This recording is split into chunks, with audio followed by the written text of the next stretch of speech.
Hey yo, what's up everybody? Welcome back to the channel and welcome to another watch along. And this is our first watch along of the month of June. And we're going to be doing a couple of horror films pretty much every single month in the build up to Halloween, which we're doing all horror films. This is the first one to kick it off, and we are kicking it off with the original Candyman, which is considered by many to be one of the greatest horror films of all time. It's great, not on that level for me, but it's great. And my co-host Gavin is in the building. So what's going on, man? And I am doing great. I watched a pretty bad movie today, but we have Star Wars tonight. I'm very excited to watch that. Never seen Candyman before. I've heard great things. Very excited to watch it. And then decked up the set a little bit. I just completely forgot about that. I got the new Friday the 13th poster back For there. the So opening quick. yeah, There you there it go. is right here. So Very nice. let's do that. Let's angle a little better. There we go. Very nice. Can't wait. Yeah, I'm very excited to watch this film. Tony Todd, phenomenal actor. Very excited to see. I wonder how much this is going to change my perspective of the newer one from 2021, because I do have that one. I did see that one. I enjoyed that one quite a bit. And I wonder how knowing what happens in this one is going to help with the new one. Also, I just realized this is on my desk, so I'm ready for the night, apparently. I got the but blade somewhere in here. Yeah. really quick, I just want to mention my main co-host is finally here. Running a little late, but it's okay. It's Mikey. Hi, fellas. We got a Gavin in here. Let's fucking go. I know. I didn't think I'd make it because I was like, I might be busy today because I've never seen this film, as I was telling Luke, and I'm very excited. I was like, oh man, I'll probably catch it eventually, and then I was like, oh wait, no, I have a lot of free time tonight, so I was just like, all right, I'll hop in, I'll have fun, I'll watch the Acolyte, Star Wars: The Acolyte after. So Yeah, He's got his lightsaber ready, so he's definitely prepared. I know, right? I'm not prepared, and I'm not prepared because I'm missing somebody, Oh, and my headset wire got stuck under my fucking chair, because of course it did. Great way to start this off. We're 2.5 minutes in. Yeah, and if you're wondering, I'm late because I had to clean up dog piss. So yeah, wonderful. Oh my But god! I mean, hey, this will be better than cleaning dog piss. So That it is. I am wondering where this hot film is as going to fuck. rank in a lot of my favorite horror films, because two of my favorites, I believe I've only given two horror films 5 stars, and I could be Damn. wrong, but off the top of my head, I know I've given the original Scream 5 stars, and I did rewatch Scream 5 actually, and that is it was Scream 6, but now that one's my favorite sequel after the rewatch. that's a good pick. And then That's a good pick. the original Halloween is another one I gave 5 stars to. Hell yeah. I mean, it's a classic, so like, where can you really go wrong with the original Halloween? John Carpenter is just excellent in the tension building in that film for the whole film. Also, it's one of the best looking films I've probably ever seen, cinematography wise, aesthetic wise, atmosphere. Just love it. I'm probably gonna rewatch that tonight. But I do still have to watch Alien 3. Wish me luck. Oh god. Yeah, but we'll be doing that here pretty soon. So When are you doing that one again? I think it's the 18th. Is it, Mike? Wasn't it the 18th? I could be wrong. Let me just check my calendar. Because I remember I got everything scheduled. So Yeah, I think it's the 18th. because we're doing Aliens next week. So The 17th. 17th. Okay, yeah. Yeah. Close Does enough. the reviews? Yeah. When do the reviews start for that one? I'm gonna check because I'm doing the review series. I'm gonna check when I start those because. Oh my god, it's so Okay, so I start those on June 25th. So I might be able to make it to Alien 3. That might be one of the only ones I can catch. Gotcha. I might catch that one. I might catch what's another one? I might catch Resurrection as well. I don't know. If I can catch any, it's probably going to be 3 or Resurrection. The two. My soda that I just pulled out of the fridge is already warm. Are you fucking kidding me? Oh no. I I don't know if you guys can hear. I don't know if you guys can hear that, but I have my fan in here because It's so fucking hot, dude. I know, bro. Patrick ain't let's gonna hit the be in here comments long because really he's quick only making it before we all get worse. started here. Harry Potter and the Prisoner of Azkaban celebrates its 20th anniversary today. Awesome. Haven't That seen is- any of the Harry Potter films. I got Dang through it. like That's none of them. I I think- got through some of the first book, and I was so bored I returned it. So that's actually I also fair. don't read, so it could be that. Well, I read subtitles. That's as far as you'll get me going. So And you That's read funny. a good bit of Dune. I read. I so- think I read the first part of Dune, part one of the three. I read the first part. Gotcha. But I'll just say Prisoner of Azkaban is actually my favorite Harry Potter movie. I mean, I know- Hot I know take. it I'm is probably popular like the pick, but one it is my person favorite. on the planet. I'm probably like the one person on the planet who doesn't say that or Deathly Hallows Part 2 is my favorite. My Which one favorite is your favorite? my favorite's either Order of the Phoenix or Goblet of Fire. I can't remember. The only thing I don't like about Order of the Phoenix is that it's the biggest book but the shortest movie. That is But, weird. Because yeah. I know the longest one is Chamber of Secrets. And it's like 2 hours 40. So And actually, hot take, that is my second favorite Harry Potter movie is Chamber of Secrets. I Yeah, I just love Chamber of Secrets. I grew up watching Chamber of Secrets like on repeat. I just don't really care about the whole wizarding world. yeah, Thing. honestly, the Yeah, same. I get you. So I just I've been wanting to play. have no interest. I've been wanting to play that the Hogwarts Legacy game, but like I don't know. I'm just not a big Harry Potter guy in general, so like I don't know when I'm gonna Yeah, get I around get to you. it. And it's a But, big ass game, so it's like it's gonna take up a lot I've of fucking heard. storage. There's some cool Yeah, stuff in exactly. it though. I've seen. Yeah. But Ethan's correct. This is the 1992 version of Candyman. So, Bingo. and maybe sometime, maybe down the line, we might watch the new one.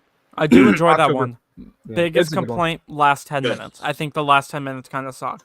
Just I don't because of like it. the third act as much, but I thought the last 10 minutes kind of worked as a legacy sequel, just because like it's the chopping off the hand, putting in the hook, and then he turns into Candyman, and like that's cool. But I don't like what they do with the villain. The I think villains suck I like ass. the concept. I just feel like the first two acts are great, and they That have a build lot of intention, stuff, yeah. and that they have some of that legacy stuff in there, like with his mom, Mhm. and the story of Candyman and all that stuff. And then they just like, oh no, it's a legacy sequel, and we're also gonna put Tony Todd in there. I like the concept of him becoming Candyman. I just think they just rushed by it a little too quickly for it to fully stick the Yeah. landing. I'm still Especially waiting on because that of how much sequel they- though. I would love Yeah. a Candyman Yeah. too. And I will Or- say I agree with that, especially because of how much they like hone in on what the villain's plan was, and it's just like the villain isn't great. I don't know why they Yeah, centered I around get that so that. much and Yeah. then not execute what they wanted to do as a legacy sequel. It's a great Yeah. film though. Overall, I really Yeah. like it. Hunter's in the building. What's up, Hunter? It's Hi, been a little Hunter. bit, buddy. Good to see you. Is Yeah, this the I've Krusty been in Krab? No. This is no. Patrick. Would you love to see Tony Todd in a Christopher Nolan movie? Yes. Yes, Yeah. of course. Hunter has a question for Mike. He's asking any new interviews happening on your channel anytime soon. Not one lined up right now, but I do.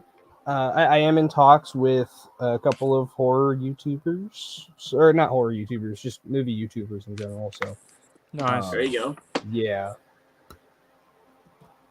Are you going to do a watch along for AVP, Prometheus, and Alien Covenant?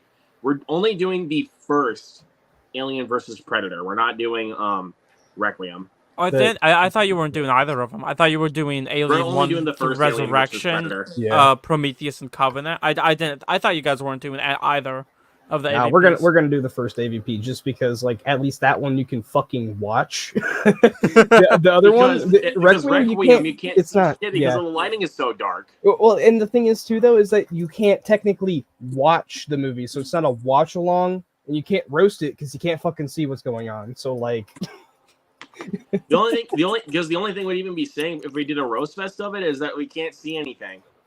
exactly. I can't No. say this. I can't say this. I can't say this. Say that for 2 hours straight, and it's gonna get boring as shit. Clearly, I was not a fan of Order of the Phoenix. That's fair. Totally fair. I used to not be, and then I rewatched it, and I was like, yeah, this is actually really solid. I like the the building of the order. I love what they do with Sirius Black. I like the first time I saw it, I actually fucking cried my eyes out because Sirius Black is my favorite character in that series. So He's a great character, man. mm-hmm. I suggest doing a watch along for the 2021 version that came in during the month of October. We might actually be doing that in August because we already have a big list already lined up. So packed October, September. Yeah, we're packed in October, so this one will probably be like at least a couple months early. Yeah. To do that one, so but we'll see because I definitely would like to do the 2021 version for sure. I would say either August or September for sure because because September I'd say because it's the month before and that's when like a lot of horror movies come out, but still. But like I said, Mike, you and I already have a list already, like a big list already lined up. So yeah, for we October. The other night, yeah. So. Yeah. So yeah. Get through the comments. So, gentlemen, are we ready? No. Absolutely not. Brother. Mm-hmm. What the fuck? The fuck are you doing? I was looking at my phone. I got a random notification. Oh yeah, Hunter, we were actually just discussing that. Yes. Yeah, we are going to be doing a watch along for Late Night with the Devil. So. Yes, we are. I might be there for that one. I am so. My relationship with that film is so strange because I watched it the first time. It's a weird way to phrase it. I don't know how else to do it. I liked it the first watch, and then I was like, I didn't care for that last like 15-minute stretch. Well, I'll watch it again, see if it changes, and it was still the same. I don't like it. It's an interesting idea of the purgatory, and like sacrificing his wife, for the ratings. It's an interesting concept in there. It's just I wasn't needed. I don't think the whole cult stuff really needed to be in the film. I think if it was just a talk show gone wrong, I think it would have been a much better film. And I also don't like how the behind-the-scenes stuff, they're like, this is behind-the-scene footage of what we got on that night. And they don't treat it like behind-the-scene footage. It's more of a nitpick, if anything. But I just think if they were going to treat it like that, they should have acted like it was like the cameras were there with them. And it didn't seem like that. Mm-hmm. That's fair, yeah. However, David Dastmalchian was fantastic. Yes, yeah. He was amazing in that movie. He plays his performance alone is the reason to watch that movie. He plays the talk show host very well and very accurate too. Mm-hmm. Gotta love Jack Gilroy. Mm-hmm. Gotta love him. Yeah, didn't you say he's like one of your favorite movie characters now? Absolutely, dude. Yeah, I was gonna say I love Jack Gilroy. I will admit, I did start laughing my ass off when he's like in the purgatory sequence, and like the owl was just in the background, just like hooting. I started laughing. Mm-hmm. And keep in mind, it was like 1 a.m., so I was already kind of delirious on my first watch. And then when that shit started happening, I was like, "What the fuck?" Woohoo, woohoo. Yeah, now I like the purgatory stuff because it's like mentioned briefly, like we met in the tall trees, Jack, like shit like that. Like that was cool. Dude, that actually gives me chills. I'm glad they mentioned it and that it didn't just come out of nowhere. Right. But I feel like they either needed to flesh it out, and I also think some of it they were like, oh, we're just gonna do this to do it. And I feel like if they just ended it with somehow Jack, I like that final shot of him like, oh shit, I just stabbed Lily. I like that because that even got me. I was like, oh damn. I just feel like the whole purgatory sequence. I'm just like, don't need it. Yeah. Yeah. Let's get a spin-off of Jack at like camp though. I'd still see that. I'd like the cult camp. I'd watch it. Oh yeah. Yeah, we'll see that. So just don't put AI in the next one because that was so fucking stupid. Yeah, it was kind of pointless, but like at the same time, I kind of get why because maybe they just like ran out of budget to hire anybody to do it. Yeah, that probably might be the case, and then everybody's like, AI images, fuck this movie, and I'm like, shut the fuck up. Well, Exactly. I totally understand why people are upset about it, especially for but then I think a lot of the irony with it that people caught. I think a lot of the irony with it that people caught was independent film, not helping the underdog artist who would like a job. They're just using AI. Could they have run out of budget? Maybe. did they just do it because when the film was in production, they were like experimenting with stuff? That's probably the more likely option, and AI was still fairly recent, so they were testing the waters. Should they have ever used it regarding the No. circumstances? Mm-mm. No, No. absolutely not. I don't think it's Just acceptable. have someone sketch it up for fuck's But sake. like, I guarantee you, even if somebody, even if you just like ask somebody and you were like, yeah, we'll give you a $100-200 or something to commission a "Be Right Back" screen, I think they do it. I think because Right. a lot of artists were like, I would have loved to work on this project, but you went with AI instead. I don't think. I'm not gonna. I don't want to make excuses for the team behind the film and who chose that because it was a bad choice. But there's probably a reason in which they let out, and I might have just missed it. Yeah, but I think we really should get started because we are 16 minutes in. So Shit, time goes by fast. I know, right? So, gentlemen, you ready to go? I think so. Mm-hmm. Let's do this. 3, 2, 1, go.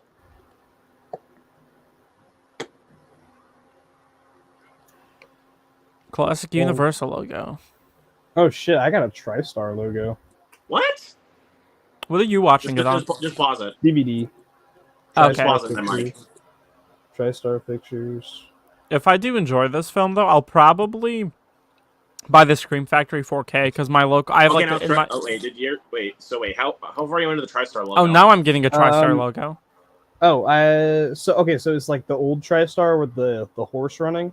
Yeah. Yeah. Okay, so I'm 20 seconds after that, or There 2 you go. seconds after that. Okay.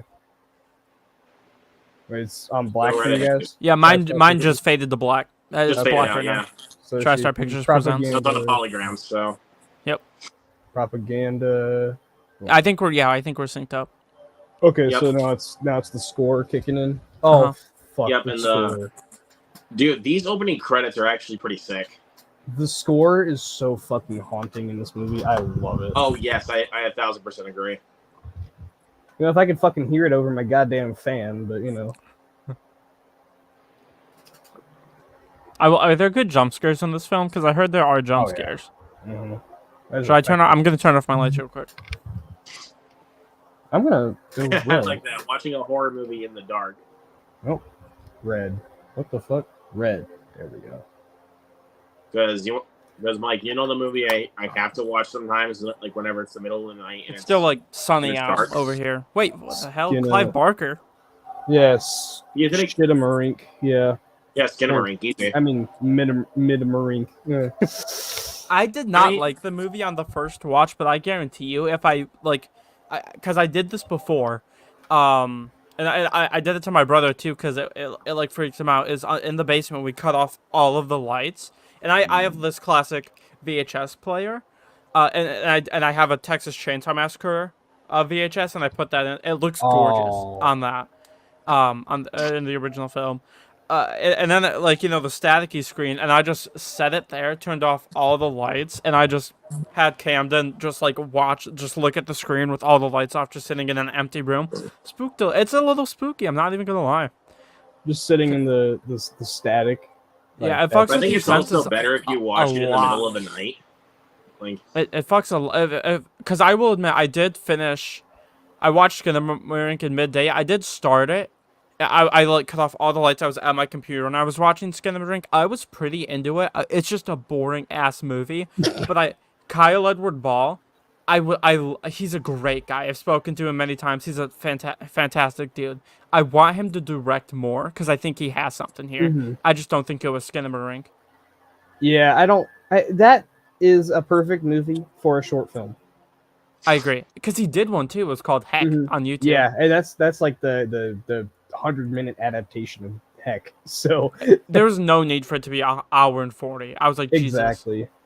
Like the thing is though, I love his shorts. I love Heck. I love the Nightmare shorts that he's done. Like what is it, like 40 of those things? He's done a lot. I love that concept too of like making people's nightmares that they had into a film. Fantastic idea. You know what he should do? Get a budget, get more of those. Not like remake a lot of the ones he did. Get new ones of those and make like an anthology film or something. A feature anthology. I think that would be awesome. That would be dope. Yeah. I'd go see that.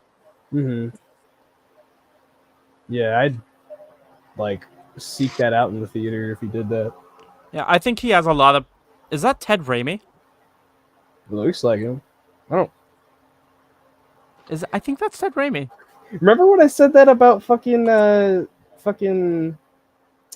Transporter and Transporter 2. Is that Sam Raimi? Is that Ted Raimi? No, Yeah. it's some French fucker. Yeah, that was funny. I think you said Imagine French if it's fry fucker. French but fry. Yeah, French fried French fry. bitch. Yeah, French fried fucker. I'm gonna look up the cast right now because now it's bugging me. Oh yeah, Ted Raimi. Boom. Oh, wow. You were actually right that time. About time. It's about time that we actually got one of the Raimi brothers in the actual cast. Oh my god, why won't this bitch stop blowing up my phone? It's weird how freaky they're getting. Huh. Oh, it's freaky time. They didn't get too freaky. Mm-hmm. I mean, he had his hands like in her bra, a little bit. Just a little bit. Like just a Ted wee Raimi. bit. Ted Raimi's one freaky motherfucker. I mean, I'd say just a wee bit. Oh shit! So how many? So you Oh! say it 5 times. Fuck, Jesus Christ. Oh yeah. So you say it like five times. I Three. never get the rules. I know is it's it say five? it 5 Is times it- in the oh, mirror. I it's know five, that yeah, part. it's five. But like I thought it was like one person had to say, and if another person said it, like reset or something.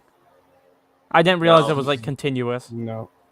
Because couldn't that apply to? Because I This is remember just me like it's the bullshitting scene right in the here. bathroom. It's the scene in the bathroom in the 2021 version that all the girls all said it at the same time. That scene Yeah. was so pointless, but it was kind of cool. You could tell it was just for was. marketing. Like, bro, like that. I can't lie to you. Like I was like, just like, wait, I forgot my vape. I'm like, are you serious?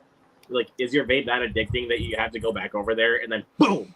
Yeah, I mean, and also he's there. the thing is that is like the one scene to actually like give a spook to the schoolgirls. So like, the pussy ass But I think with the schoolgirls. way that Nia DaCosta helmed it, I think it was actually a really good way of building up tension. Yeah. I will say, I will say, a lot of the stuff when I first watched it and she was like going for the vape like crazy, I was like, I don't know if that's realistic, but nowadays people be like, I'm not addicted. You snatch it from him, and then 0.5 seconds they're chasing you down the goddamn hallway. So Exactly. Yeah. That's exactly what my friend does with his AirPods. It's fucking stupid. I think I remember a couple of students in my school actually got kicked out because of vaping in the bathroom. I mean, one of our students took off the fucking urinal off the bathroom wall. So One of my Are you serious? I'm being fully dead ass. It happened one day. I was like, why is it shut down? And everybody was like, yeah, they just took off the fucking stall. Or not the stall. No, they did take a stall door once. Oh my god. It's a weird ass school. Yeah, it sounds like it. Only in Michigan, am I right? No. Bro, fucking Indiana type shit, brother. I was walking down my hallway and I see some Here, hold on, caution tape. really quick. I'm gonna do this for the hell of it. Story time. Okay. Story time. So I'm walking down the hallway where my locker's at, and I saw caution tape blocking the girls' restroom, and I was like, man, it smells like shit in this hallway. And then I saw the caution tape, and I was like, oh, someone decided to take a shit, didn't they? And it like probably exploded everywhere. Why not just shut the fucking door? I think, speaking on shit, I'm terrible at transitions, in case you couldn't tell. I believe one time there was shit in a urinal, one time at the school. Oh. I think it was last year, I believe. I couldn't tell you. I remember someone took a shit in the sink in elementary school, and I was like, what are they, Jeffy? Mike, what are they? Yeah, I Jeffy? don't fucking know. Probably. Because I remember, like, if you seen the SNL movie 1-2 Switch Bodies? Yeah. Yeah. Jeffy in Junior's body took a shit in the sink. Yeah. And then Cody, out of all people, was like, wow, he actually took a poop in the sink. I don't know if I should be grossed out or turned on.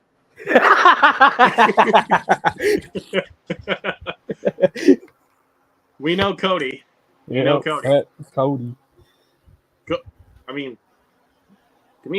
Mike, can you and I agree, though? Even though Cody is the smartest one, he is actually kind of a dweeb. He's He's special. I mean, He's the gayest one, that's for sure. I think I shit. remember That motherfucker. Junior kind of goes fit- camping. I think I remember this. Oh my God. I remember that there was a scene like where the tent was like shaking. It was a tent in the living room. It was like shaking. Yeah, and I wonder why. Because he was fucking Ken. Yeah, and also that motherfucker fit like 20 hot dogs in his mouth. Gay motherfucker. I think I remember. Oh yeah, it was Junior's last meal. He was like, "Hey guys, I got some peanuts right here. You want one?" Oh yeah. Oh, peanuts? Yeah, sign me up. And then, like, honestly, you want to know what I want to say? Every time like he says something stupid like that, What? I just want to pause the video and just be like, "Cody, go home." Go home, idiot. No. I would say something very not. or hell, what about the Jeffy's ball pit? Like where they're in that pocket of Aaron's head, the ball pit, and then he's like, "I never been this balls deep before."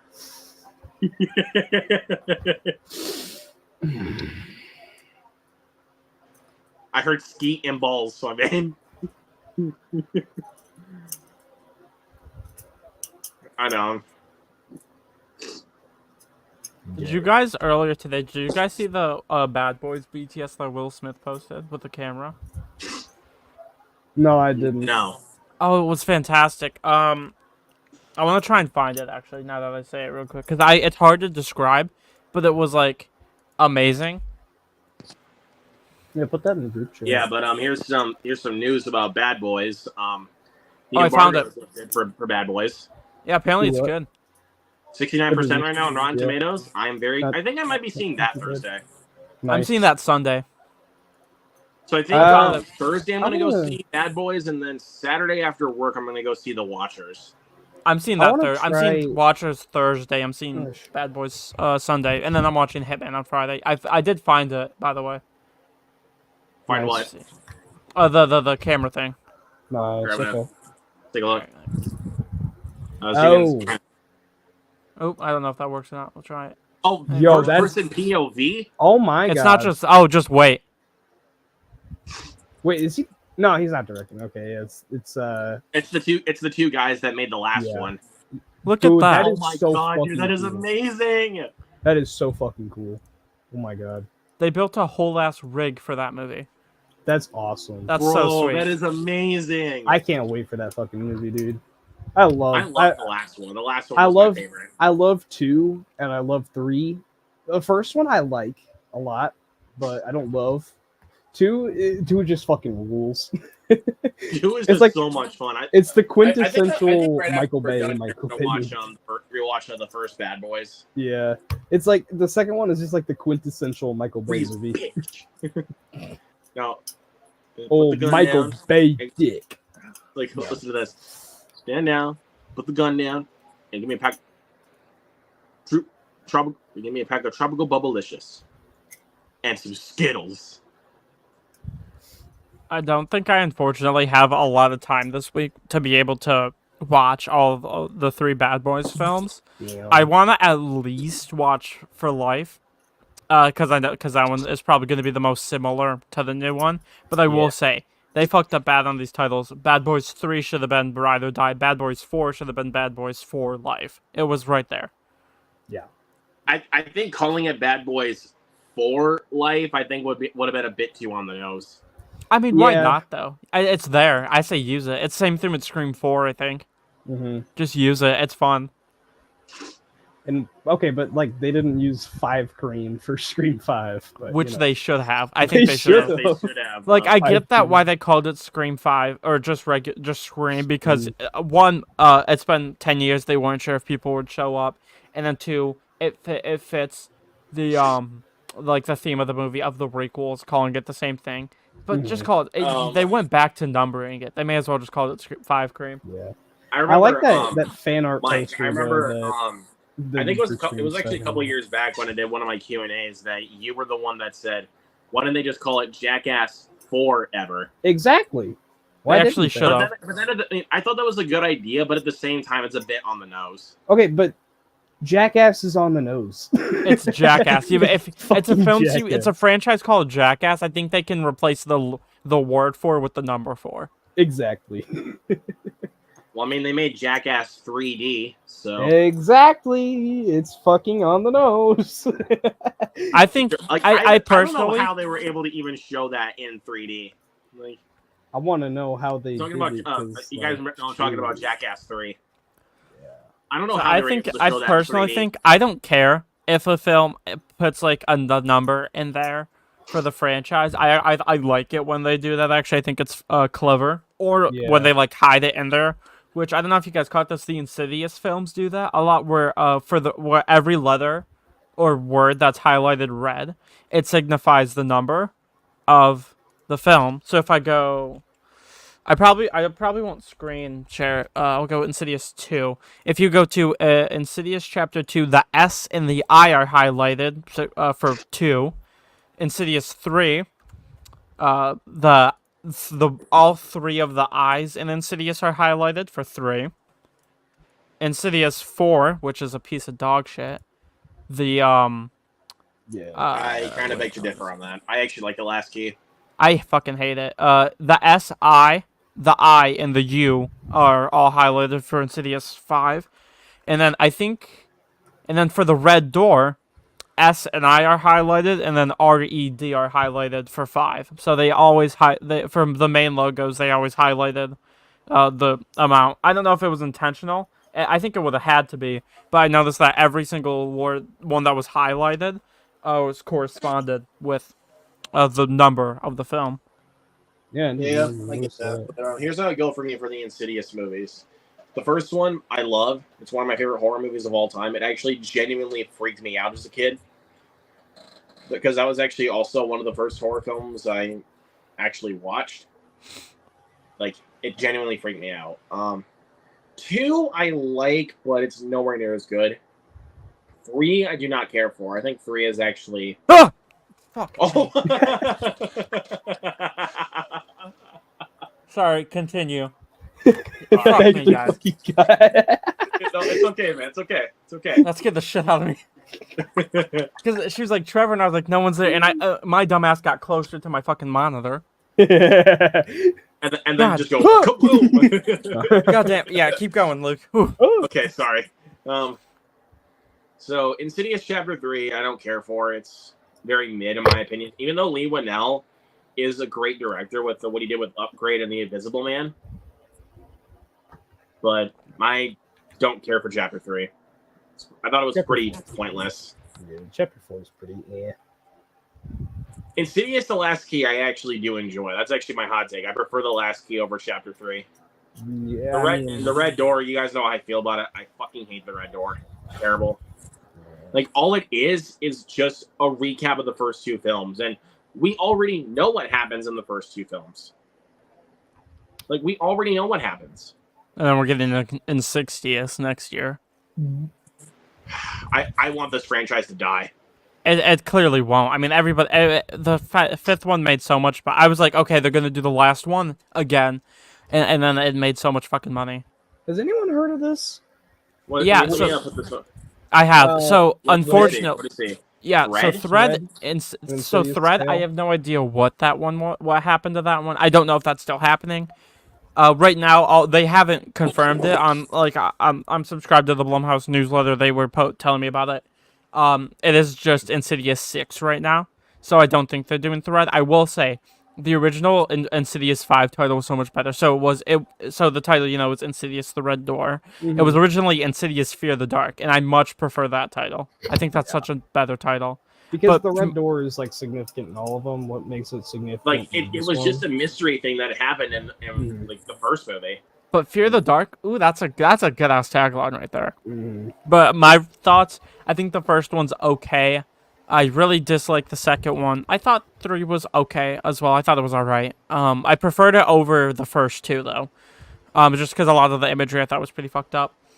4, I think is atrocious. And I like Red Door. I don't know. Is it a good movie? I think there's a lot of elements in there that's good. I wonder if Patrick Wilson will direct Insidious 6, though. I think that'll be interesting. I hope they get rid of whoever the fuck wrote The Red Door, though, because I think the guys who Lee wrote Winnell Red was Door... actually part of the writing team, unfortunately. who was? Lee Winnell. Oh, well, I hope I thought he wasn't, just like, got a credit. I thought he got a story I credit. think he was actually part of the writing team, though. I could be very wrong. It would make sense if he was a story credit, but like if he's on the See, writing that's not team, right, because it says Lee Winnell, Jason Blum, James Wan, Angus Cloud. Or Angus Cloud, Angus Sampson. That's not right. Scott Teams got it. I'm sorry to this guy. He gotta go. Yeah, Scott. Because wait, Yeah. tell me what I actually forgot. Like, which other Blumhouse movies did he write? Dude, what didn't he write? Let's be for real here. Yeah, honestly. He fucking Halloween Kills, Halloween Ends, Firestarter, Insidious, The Red Door. Fuck Firestarter. Fucking Exorcist Believer. Here, I'll keep going. Exorcist Believer, Insidious, The Red Door, Firestarter, Halloween Kills, The Quarry, The Evening Sun. Okay, So, thank God. I was scrolling and it said Furiosa and Unfrosted, and I was like, that's not right. It's because I was just scrolling through the website, but he did write those ones. Oh, so on IMDb. Yeah. Fuck Firestarter. Yeah. Firestarter was awful, and that's a shame because I he's think done Second 2 movie I years in a saw, row. it's a good idea. once So it was 2 big. years in a row, he made some of the worst horror movies of the entire year. That sucks. Yeah, he's gotta Firestarter. go. Firestarter in 2022, and then in 2023, The Red Door and Believer. But And depending on how you feel about it, you know, it would be two movies a year because it was Firestarter and Halloween Ends in the same year, and then. But But I granted, like Halloween Ends though. I enjoy Halloween Ends. Most people hate it. But I think the biggest problem with Halloween Ends, apart from that, is I think the writing team, because there's like 6 writers. I think at most there should be 3 writers. Maybe if there's like other ones for story, that's fine. But like at most 3 But like writers. writers in general, there's no way there needed to be 6. I actually want to check that. $10 was worth it. Will I ever watch it again? Probably not. Other than the opening scene, because it makes me laugh my ass off. The Ends one. The opening scene and Ends, yeah. Yeah, I think it's. I will say, because I think Halloween Kills is okay. I rewatched the shit out of the 78 flashback, and a lot of that I just want them to be like, okay, if they still had the rights to the Halloween franchise, I would love for them to like go back and do a story in the 70s because they nailed the aesthetic of the original film in those flashbacks. I want them to keep doing fucking anthology movies like Halloween 3. I want them. I'd rather stay away from that unless it's like the TV show. I think that's okay. But I like having the films with Michael. So there were 5 writers are credited. The only writer in here I actually don't mind is Paul Brad Logan. He's only written 2 films. But like he also did a book. For Halloween Ends, he wrote the novelization. There is some fantastic stuff in that novelization, guys. There's some really cool stuff. I mean, I know the novelizations of some movies are actually like really fucking solid, but No, the Halloween Kills one is just the extended cut. Oh. In book form. But like there's a whole lot of I think the kill count's almost doubled in the book for Halloween Ends. Something. Shit. There's in the first chunk, because we don't see Michael until 40 minutes, and I think it is when we finally see Michael. Yeah. He's like in the first like act of the film, Michael himself is like very active. We see him kill a couple people, and then he gets weak and goes into the sewer, and then we catch up. But like there was a lot more like gory, gruesome Michael deaths. Like I think there was like a twofer or something involved where he like killed 2 people in one scene, and that's like what knocked him down, and he was like, yeah, I'm weak. But like there was a whole lot more Michael action in the. Wait, so he killed 2 people and that's why he became weak?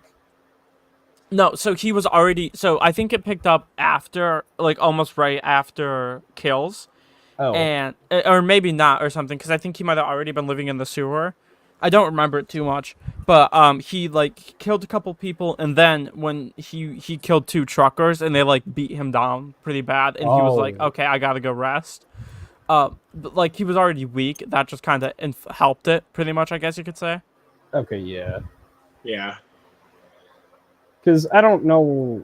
I've never understood other than the fact that magically once he kills, he like has an orgasm or some shit and then revives himself. Like, just like I that will say, shit There's is no way. so knowing dumb. that is so funny. When Halloween 2018 was coming out, which Halloween 2018 is a great film. I love Halloween 2018 a Yes. lot. Yeah. There are issues. Yeah, there's a couple of weird stuff, especially with Dr. Sartain. I think overall though, it's great. Especially, I think it has like the best soundtrack.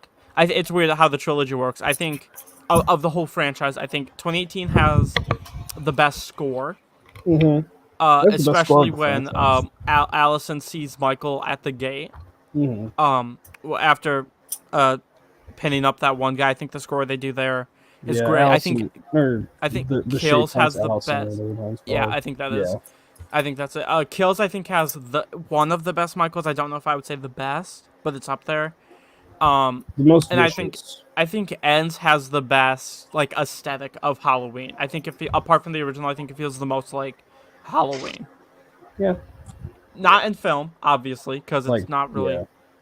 Yeah. As much as I enjoy it, I wish Corey was introduced before. I think the atmosphere and aesthetic of the film. I fucking hate the word aesthetic. I think it's great. I think a lot of that Mhm. stuff is great. I also think the cinematography is fantastic in Ends. Yeah, I mean, it's pretty solid in ends, yeah.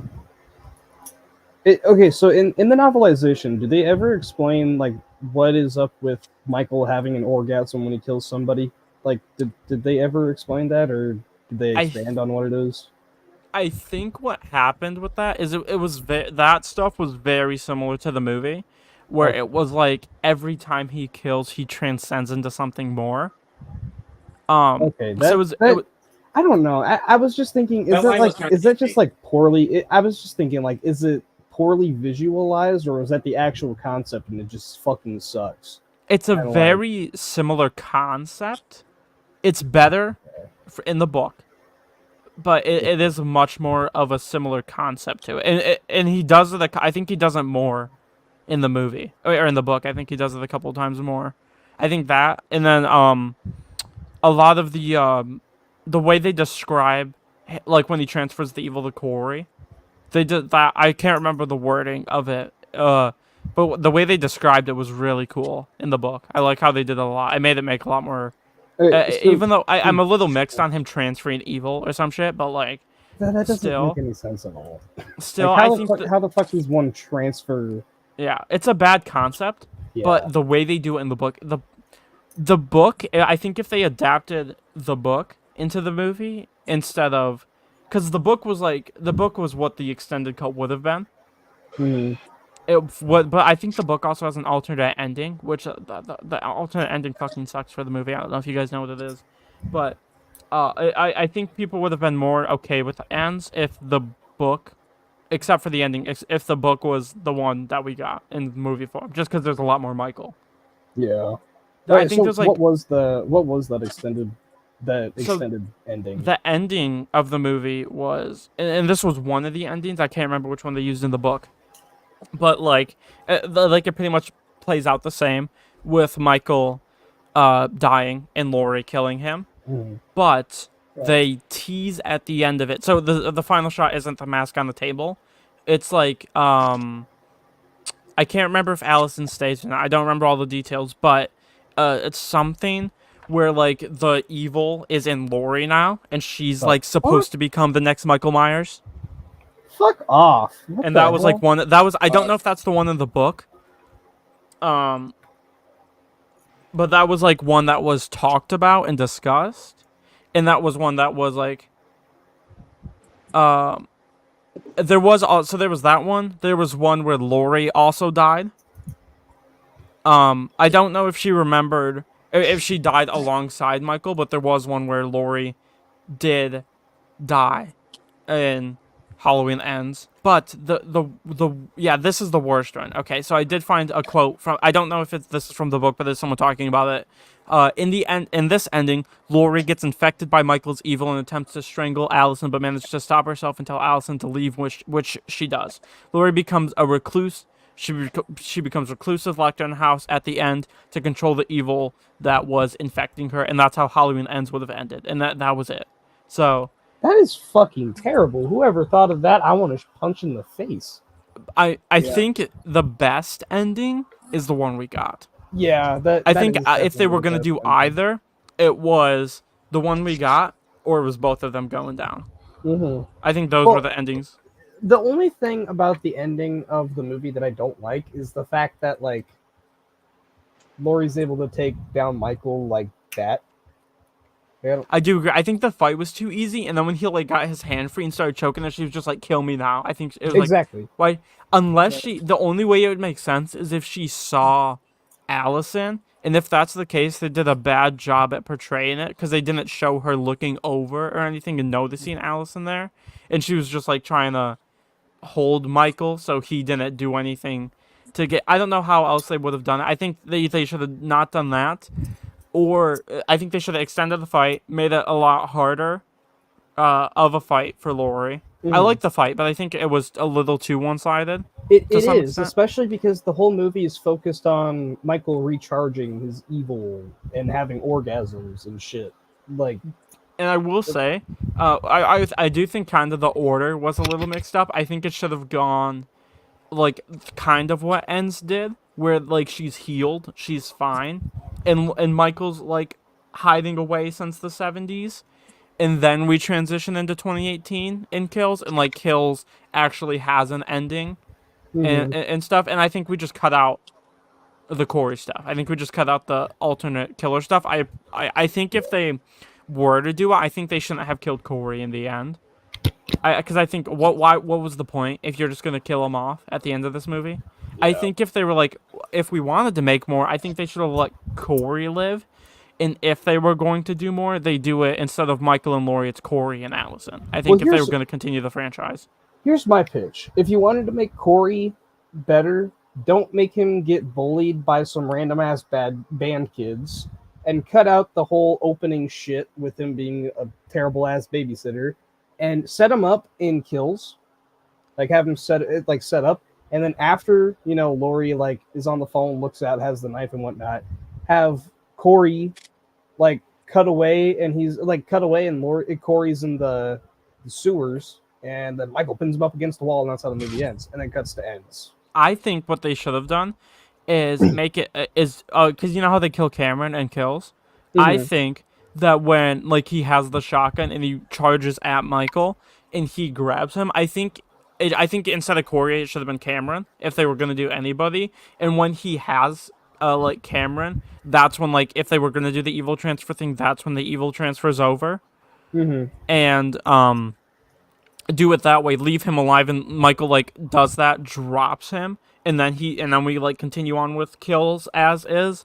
But like the stinger ending of the movie is instead of like Karen dying and it cutting to black, which I do like that ending quite a bit. I prefer it more than Mhm. the extended cut, just because with how Halloween Ends starts, the alternate ending makes no sense.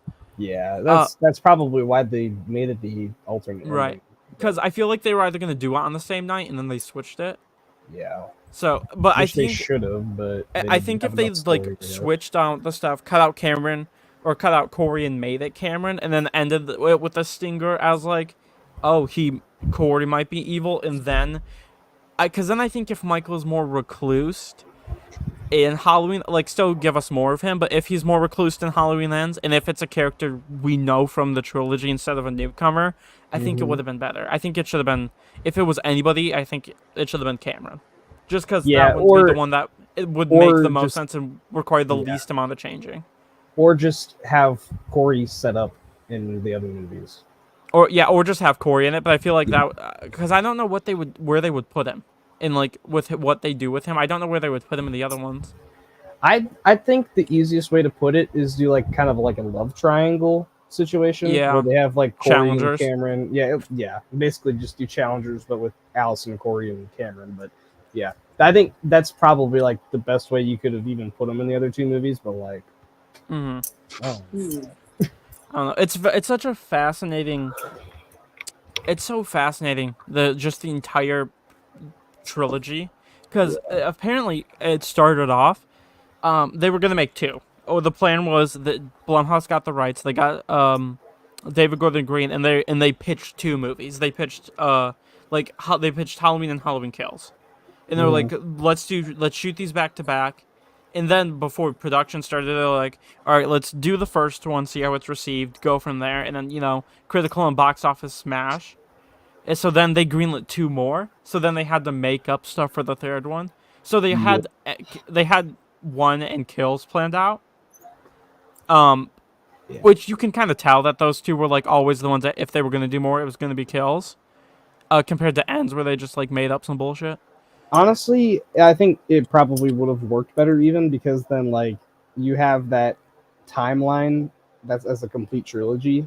Yeah. I think that would have made sense. And then it's like the Halloween trilogy. No, it's just like I think they should have just done two movies. Just do like the first one, Kills, but have like some like kind of the ending of Ends chucked on to the end of Kills. So have it be like her walking off with the knife, and then she like goes to the house. She fights Michael. Either they both die, or just him, or just her dies, or both of them dies. Not her. I just don't. I think if they just killed off Lori, that would have been a big fucking mistake.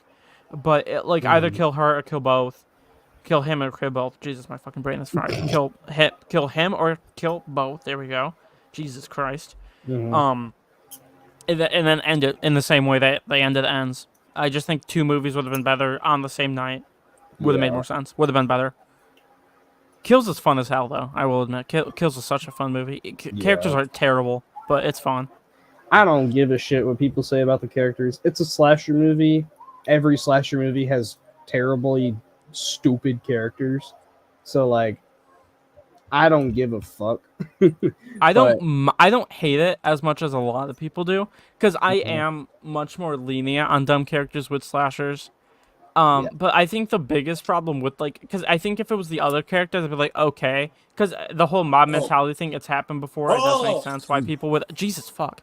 It doesn't make sense why people would act like that. But I think they did a little bit too much with who's the bald ass guy in that movie? The Tommy. returning one. What's his name? Tommy. Tommy. I think it was a little bit too exaggerated. Yeah, a little bit. But I think the mob mentality thing still could have worked. The characters are dumb. The movie's fun as hell, though. I'm not going to deny that. It's a good time. I dig that. I dig that a bit. Yeah, that's like my second favorite of that trilogy by far. Oh, easy, yeah. Yeah. My ranking is Kills, Ends, 2018. It's 2018 has always been my favorite one. Even when Ends came out, I was like, yeah, it's great. I love it. But there's something about 2018 that just works. I think Mike and I have the same ranking. Ends, Kills, 2018. And for me, I mean, technically we do have the same ranking, but ratings wise, Ends is like down here, and the other two are like. For you, it's way down there. But I still like all. I mean, I like all three. That's great. Here's my thing is that most of the time when I give scores, it's much more of like the critic brain I have is doing the scores. But when it's a movie like Halloween Kills, for example, it's really the fun part, and that's why it gets a 3 out of 5. Because it's like if I was giving it a real score, I'd probably get like a 1.5 out of 5. But if it's so fun that I gave it 3 out of 5. So it's just Transporter 2. Transporter 2, I gave half a star too. That one was the. Oh my god. That one's the full critic brain coming out of that one. I love that If one. it's fun, if it's bad but it's fun, then I'll give it leeway. If I'm miserable and it's awful, it's not good. It's not gonna be pretty. So I was about to say. I am excited though. Strangers Chapter 1 apparently comes out on digital Friday. I've already pre-ordered that. I'm excited to rewatch it. But Gavin, I will tell you this though. You're gonna be happy about this. Last night, I did rewatch The Strangers Pray at Night. I did see you gave it a higher score. I saw you bumped it up to a 3.5. I liked it a lot more the second time I watched it. I mean, it's last time I watched it, I was like, oh god, this is so stupid. It's a good fucking time. I had a blast watching it. It's a good time, but let me just say, I still prefer the first one. I still prefer the first one, personally. Pray at Night is my favorite of the three. It goes the original Chapter 1 Pray at Night. I think I like that they flesh out the characters much more in Pray at Night. Well, they try. I'll give it that. They try. There's a reason for them to be there. You know, I don't think the characters fully act out of stupidity. I think they are the smartest of the franchise. And then I just think it's fun. I think it's a good time. Also, that soundtrack is so good.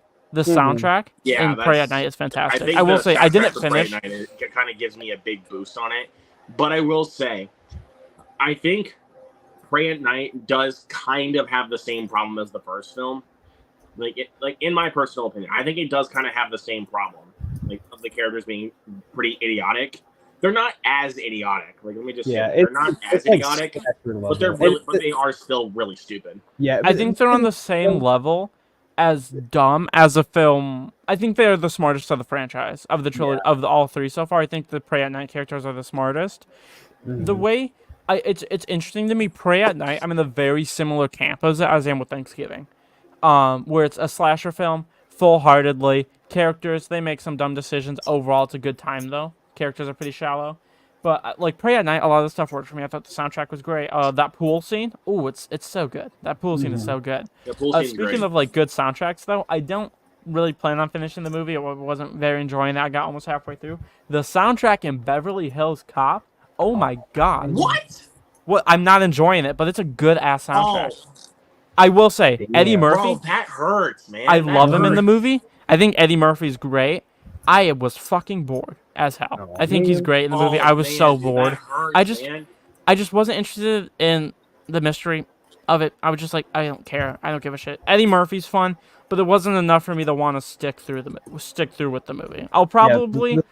I don't know. What else is coming out on July 3rd? Is there anything else coming out on July 3rd? I don't think so. Well, there's Despicable Me 4, but who really cares about that, to be completely honest? I'll watch it. I'm going to go see that. I might watch Beverly Hills Cop Axel F. I don't know. Probably not. I'll go see Despicable Me, and I'll go see Maxine that weekend. I just was not at all interested. I love Eddie Murphy in the movie. I thought he was awesome. I thought he was a blast. I just didn't finish it. I was just so fucking bored. How far did I get, actually? Because I know Fritzky likes finishing. Is actually my favorite Eddie Murphy comedy of all time. I know that he likes finishing. Yeah, so I got 43 minutes in before I tapped out. I was like, I don't want to finish this. Yeah, that's fair. I will say, I know Fritzky is like, I need to finish movies because, not talking about me, about him. He's like, he always likes finishing movies. He always has like, and I get that. You know, you never know what you could feel, but for me, if I'm just not vibing with it, I'm just not feeling like finishing it unless it's a film I like and like I'm gonna go and review this one. Initially I was planning on reviewing all the Beverly Hills Cop films up until the release of Axel F. Don't think I'm gonna do that anymore just because I'm just like I can't finish this. I'm so bored. Yeah, that's fair. What was I gonna say? Shit. See why people love it. Absolutely. Just not my cup of tea. Yeah. It's not I wouldn't say it's bad at all. Just not something for me. Yeah. Okay, Maxine. God, I'm gonna try my hardest because that is the day before I get busy as shit, and I'm still gonna be busy as shit that day. I'm gonna try my damnedest to get out of work that day and go see Maxine because that is my most anticipated movie of the rest of the year. Same. Probably my most anticipated movie of the whole year. Fuck. I will say I plan to see it. I plan to see it. Either Thursday or Friday. Thursday, it's gonna be tough. July 4th, so that's why. Because that's why I'm like I might not see it Thursday. I want to. If not, I'll see it Friday, and then I do want to take. I probably have to show her the first two films. Showing her X will be very awkward, but like my grandma loves slasher films so fucking much. What was I forgot the last slasher film I watched with her was. I know she loved them though. I was gonna take her to Maxine because I know that one's much more a slasher film, like a whodunit thing. What was the last slasher film I watched with her? Because I know she really liked it. I'm gonna go take my grandpa to go see Maxine. I don't know if I'll end up showing him. I want to show him Pearl, and say like there's a bridge movie, but it's like very hypersexualized. I don't know if you'll really like it, and I'll just like cliff notes it to him and then go see Maxine with him. But yeah, that's what I'm doing with my mom.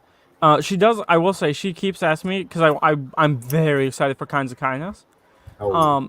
Because she keeps talking to me about it, and I'm like telling her about the film. I'm like, Yorgos Lanthimos, he's so good. I love him in it. I love his Poor Things film, and because she really wants to see Poor Things, and you know the content in that film, and I was like, Very okay, Mom, listen, sexualized for sure. we can watch it, hypersexualized. but there's a couple of things in there, and I like told her about it. She's like, and apparently it's fucking good though. So that's her Yeah, I mentality. mean, The last I should also- slasher film I watched with my grandma was Winnie the Pooh 2, and I will say that was so much fun because that movie ended. She looks over to me and she goes, "What the fuck did you just make me watch?" Because she loves that's exactly what my grandpa did. That's exactly like word for word what my grandpa did. She loved it. She was like, and she was like, and they're making more. There's the Bambi one. There's the other. Oh, that's cool. So, I'm talking about the sorry, Candyman. Yeah. I'm looking at Candyman now. Yeah. Like, cause she, doesn't really care if a movie's good or not. She loved the first Winnie the Pooh one. She loved the first one. Just because she thought it was hilarious. She thought she had a great time. I think her favorite slasher film is the original, The Texas Chainsaw Massacre. So she does have good taste, you know. Yeah. But I believe she saw. It's not a slasher film. I think she told me. I have no idea if this is true or not. Apparently, she did see the original. I think she said she saw the original The Exorcist in theaters. I don't know if the math's right there. Apparently she did because she remembers it. So that was fun, going to see Believer with her. She did love Believer. She was like, I can't wait for the because at the time it was Deceiver was the next one. Yeah. Now we have Mike Flanagan coming in, and even though I'm someone who enjoys Believer, I don't care about the whatever storyline. I feel like in a way Believer ended. Like it didn't it's not like Kills where that one clearly had more to do. Like Believer kind of wrapped. And I told her, and I was like, so they're not making that Exorcist movie, but they're making a new one with Mike Flanagan. And I had to explain to her what Mike Flanagan did, and I was like, one thing I told her was like he made The Shining 2. I told her he made The Shining 2. Apparently she loves the original The Shining. I don't know when she saw that. Yeah. But I was like, I told her Haunting of Hill House. Show her Haunting of Hill House. Okay. Because I was like, Yeah, and he's making this new one. I love him. I think he's great director. And they're gonna make a brand new one. They're starting over. And she was like, well, hopefully I don't croak before then. And I was like, God, dude, don't say that. That's what she said about Deceiver, right? It's like That's exactly what she said about Deceiver. Yeah. She was like, when's the next one? I said April 2025, and she said, hope I don't croak till then. I was like, Jesus Christ, dude. That's her. Yeah, I don't know why gonna... Camden had to tell her what croaking meant, because that's what she says now. Well, okay. Oh my fucking God.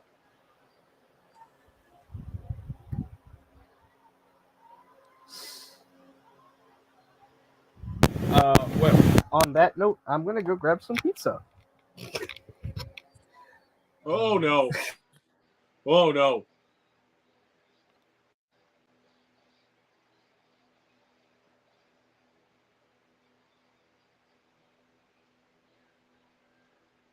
But Gavin, I was gonna say, if you love Poor Things, I recommend checking out 3 of the other Yorgos Lanthimos films. I do want to watch all of them. Did he do Killing of a Sacred Deer? The Lobster. I mean, not The Lobster. Dogtooth. I've seen The Lobster, The Killing of a Sacred Deer, and The Favorite. I was about to ask if he did Killing of the Sacred Deer. I started that one. He did do Killing of a Sacred Deer. Okay, I remember it. Yeah, I was gonna say I feel like that one felt like a Yorgos film. But I mean, I didn't finish it though. I love Poor Things. Like, I loved it too. I thought it was great. But dudes, I say this every time I talk about Poor Things.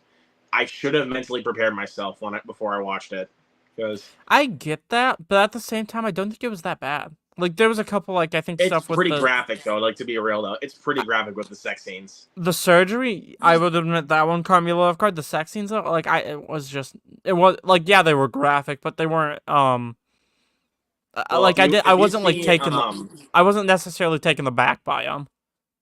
I know, but I wasn't bothered by it, but I just wasn't prepared. Especially knowing that people were like, yeah, it's graphic. I was like, I kind of prepped myself in a way that I guess I needed to. Sorry. So, Right, yeah. So what did I miss? I was sorry. I was getting up, and then my hand hit this up here, my Model X-wing, oh yeah. Oh and no. it broke a little bit. It's a plastic model though, so I was just able to snap the pieces back in. So yeah, that's Yeah, what we're I just was talking doing. about Yorgos films. So Yorgos Gotcha. Lanthimos. Okay. Yeah, So. I will be right back and go grab some grub. I'm trying to see here. But if people think that the sex scenes in Poor Things are pretty graphic, you guys have not seen Basic Instinct.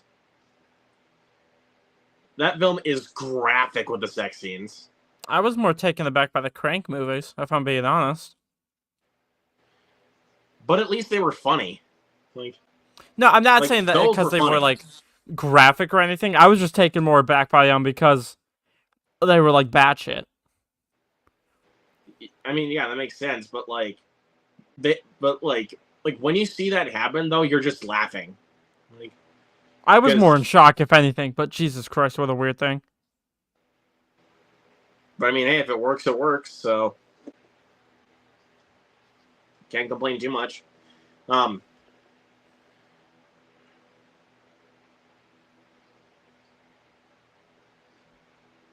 Here's another movie that actually has one of the most graphic sex scenes that I've ever seen. Let me see what that is. Don't Look I Now. got to full screen it because I have it like 2 screen. Here, there you go. There we go. It's Don't Look Now. Yeah.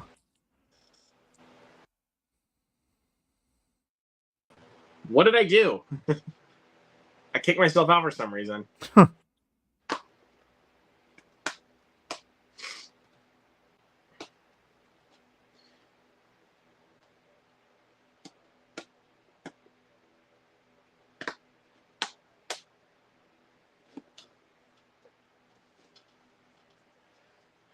Here's the part of the film where I'm like, okay, I've seen this before. So she's the one being accused of the murder of those people. Yeah, I got that. Like, I'm like, I've seen this shit before.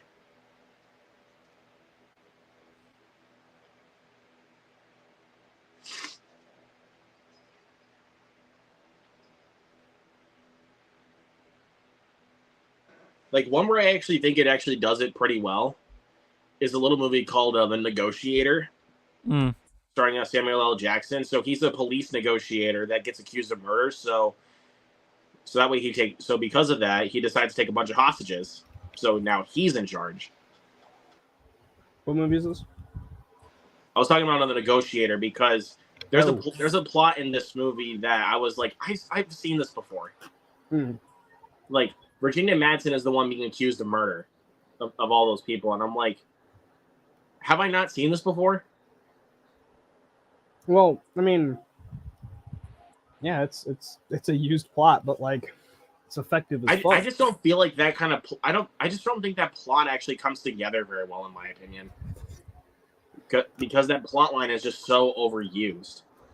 Yeah, I mean, to that point though, it really wasn't. It's just like nowadays it is.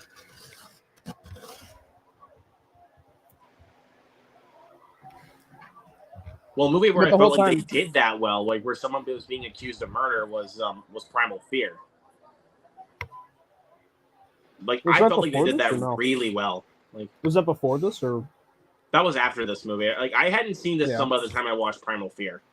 Gotcha. Well, also the thing is though, at this like the whole time you see who the killer is. So like, yeah, but it's like, but then they just accuse her, and I'm just like, seriously, you're just gonna do this to me? Okay, but that's the mythology though.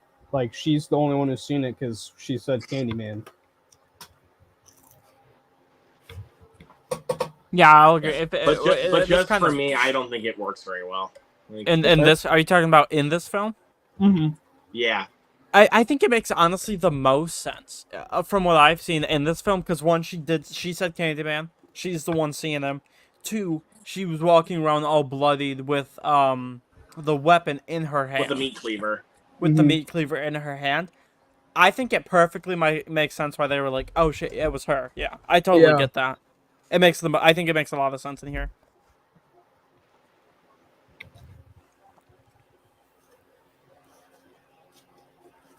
Also, her alibi is pretty shit. So Yeah. Yeah, her lover. Talking about Trevor, right? Sleazy shitbag. was Trevor the bitch that jump scared me? Yep. Yeah. I think so. Yeah. Okay. Jinx. Jinx on you, Mike. Shut the fuck up. You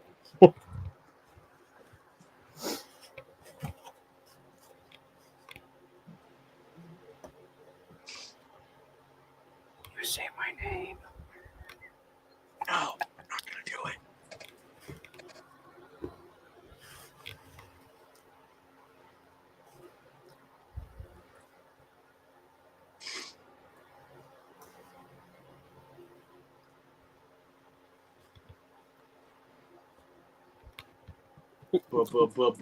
Bullshit.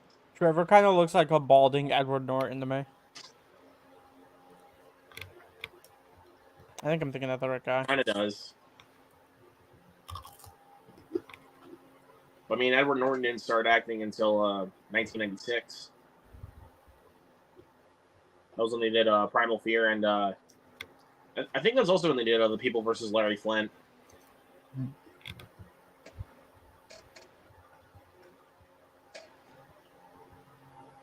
He got a Best Supporting Actor nod after his role in Primal Fear.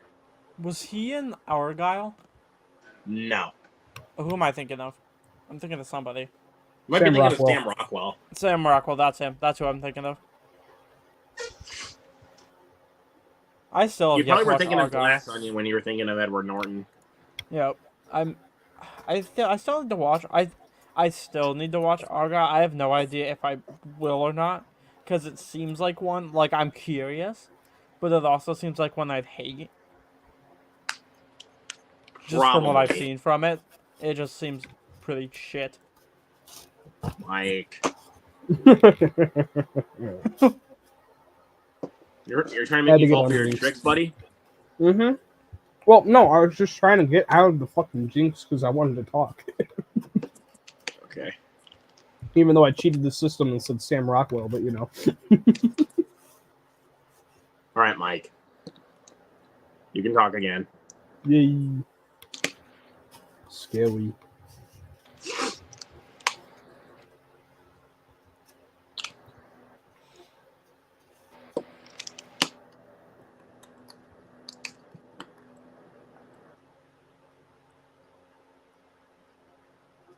Yeah, but I want to say, if you want to see an excellent Edward Norton performance, if you haven't seen anything else from him, I recommend American History X.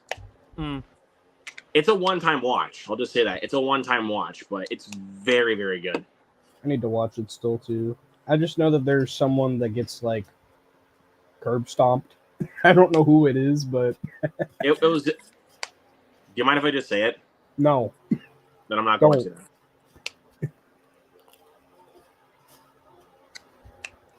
This is the only thing I know about it besides there's, like, neo-Nazis, but, yeah. This pizza Well, it's a movie is that hella depicts good. racism in the most realistic way. Yeah. I mean, Black Klansman as well, but yeah. But I think there's a little bit more of a darker edge in American History X. Probably. I wouldn't doubt it. And Edward Norton got an Oscar nod for that one too. That's good. He has 3 Oscar nods, and he has not won a single one yet. Because he hasn't acted in like 20 years besides Glass Onion.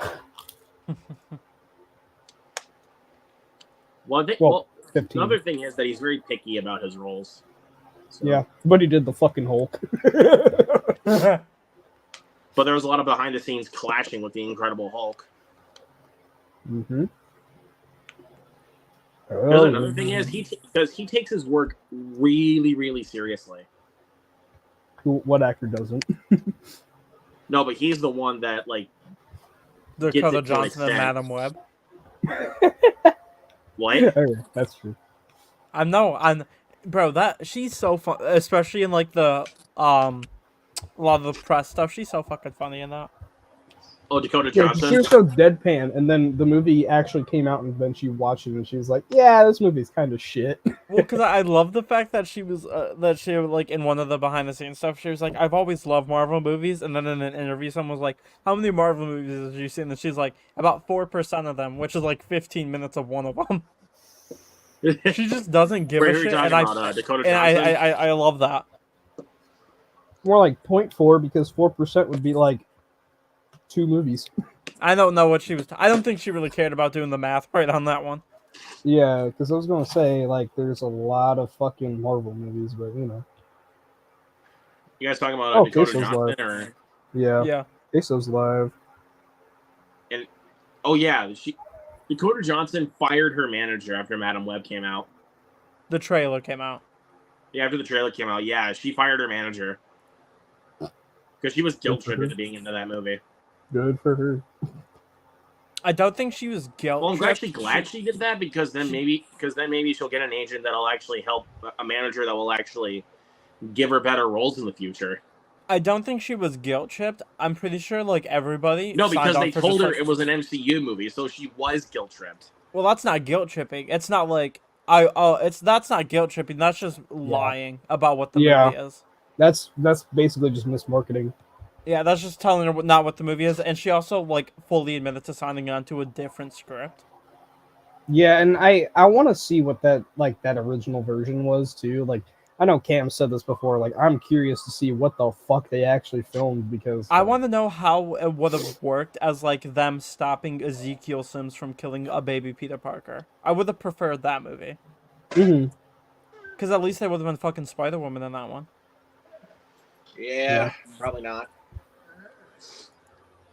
But yeah, guilt tripping that's not the case there. I think they just blatantly just were like, no, yeah, this is a totally an MCU Spider-Man movie, or they just said, yeah, we want you in like a Spider-Man spinoff, and they just assumed. But knowing Sony, they probably just thought it was an MCU movie. Yeah. That's just Or fucked just up. genuinely, or didn't know, and they just genuinely told her off the cusp. Because how else would you get a person into a movie? Well, actually, no, that wouldn't even work nowadays because half the people that actually are like talked to by Marvel, like decline it. Oh, yeah. I mean, Glenn Powell came out and said that he will like never do a Marvel movie. I can't blame him entirely. Yeah. I honestly can't.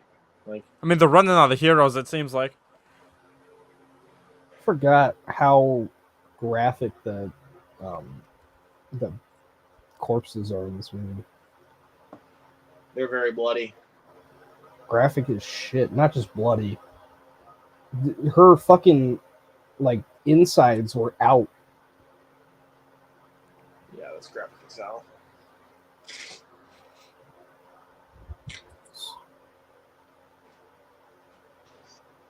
I mean, I feel like Glenn Powell said he will never do a Marvel movie because I know he's probably doing better things with his career. Well, yeah, and right now he's got the star power that he's like beyond MCU level. Like Yeah, RDJ, he was in freaking Top Gun Maverick. He did Anyone But You, Hitman this weekend, and then now Twisters is coming up for him. And Top Gun Maverick is like arguably bigger than like 75% of all Marvel movies, just based on like how much it made at the box office. Because that was the film that saved cinema in 2022. And then it didn't save anything after all.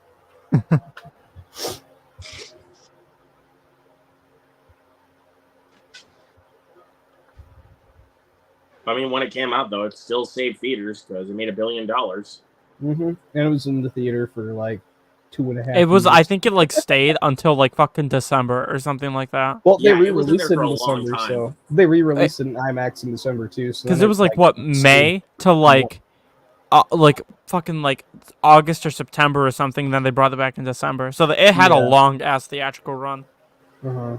Deservedly so, because I mean that's a movie that merits a theatrical experience. Yeah, like that's a film where it's like you know those films where it's like I prefer to prefer to watch it in theaters, but you can still enjoy it at home. Top Gun Maverick is that movie where it's like, no, you need to see this bitch on the biggest screen possible.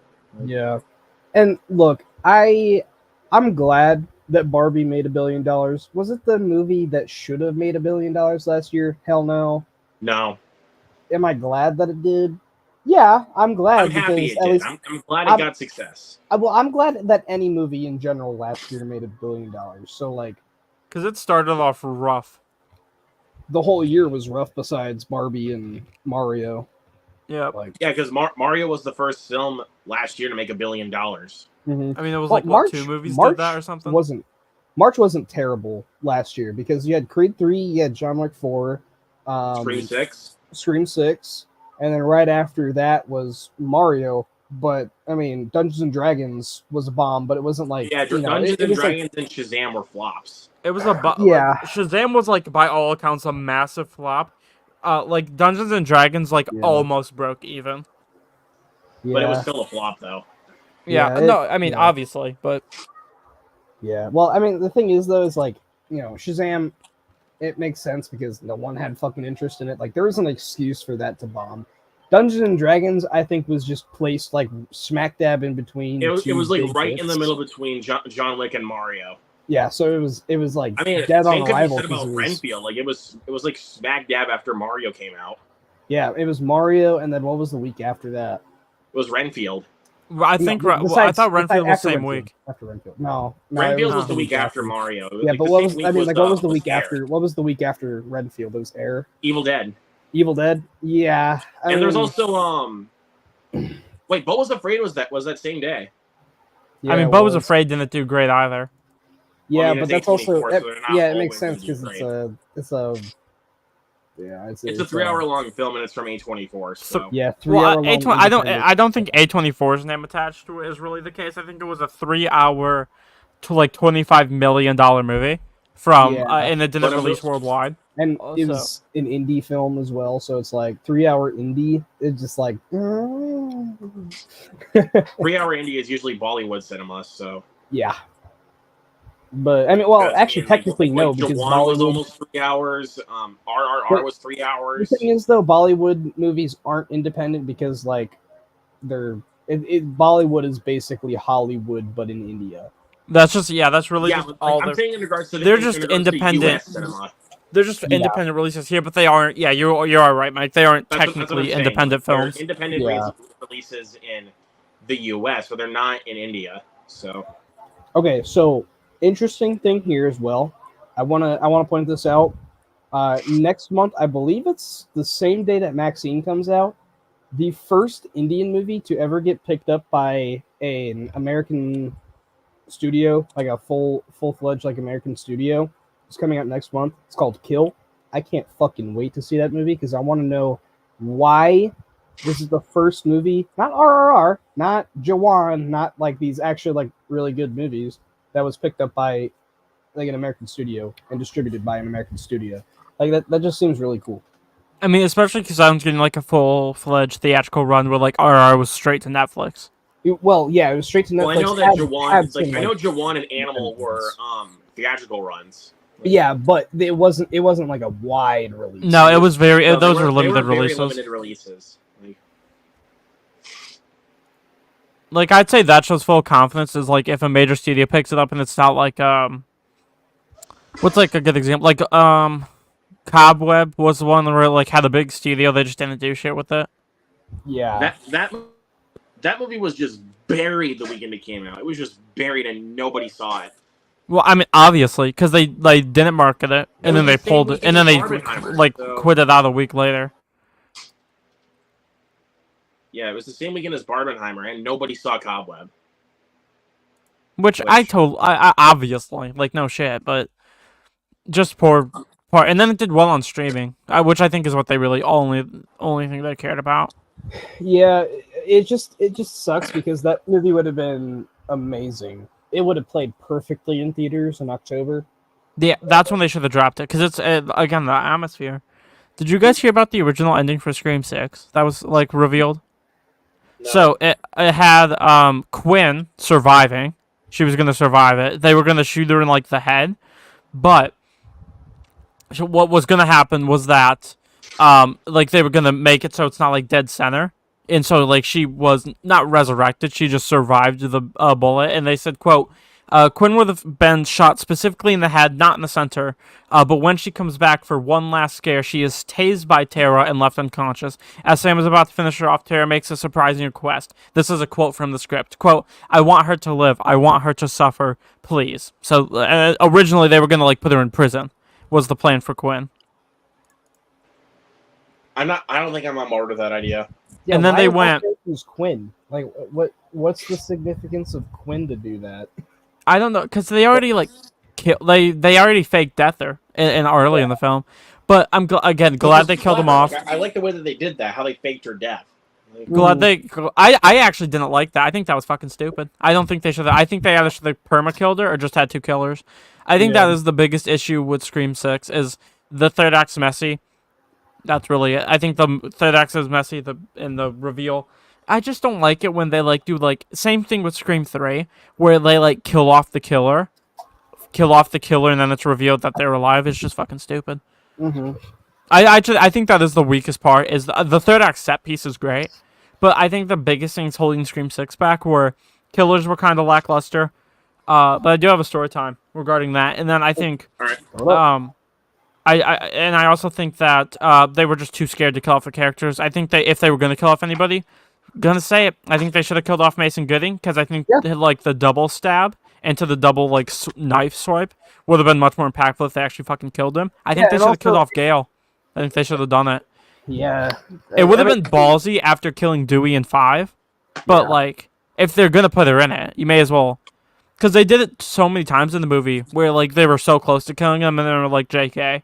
That happened in 5, but I was like, of course they only did it with like Mason Gooding though, and I was okay with that because fucking look at Dewey in all the movies. Mm-hmm. Like, he was like, but like for 6, we were going to the theater. We were in our house and we were getting ready to go to the theater, and we were me, Camden, and our mom. We were discussing Scream 6. We were like, oh shit. We were like discussing the film. Hold on, I'm gonna lock into this movie real quick. This movie's fucking bloody. Oh, yeah. It's bloody. Oh, that blood spray. Whew. Tommy Todd, man. I love that guy, and I cannot wait to play fucking Spider-Man 2 because Venom. Yeah. We were standing in our kitchen. Discussing like what we wanted from Scream 6, if it was how ambitious it could have been if they were gonna go ballsy with it, and I said, I guarantee you, they're gonna do something crazy and we're gonna get 3 killers. I think we're gonna get 3 killers for the first time in the franchise. We proceed to walk into the theater. I forgot. I can't remember if I guessed Bailey. I think I might have guessed Detective Bailey. I think that was the only one I guessed. But I got the 3 killer thing there. But I will say, very interesting in Scream 7 that they're planning a trilogy and then a spin-off show. Scream TV show, more than fine. Trilogy, little interesting. I will say at this point, I was originally very hesitant. I will say right now I do feel comfortable going to see Scream 7. Because one, Melissa Barrera and Radio Silence have come out and said they are happy that Scream 6, in the way the film ended, they are happy that that's how they chose to wrap it, and they think that was the perfect end to Sam's story, her dropping her dad's mask.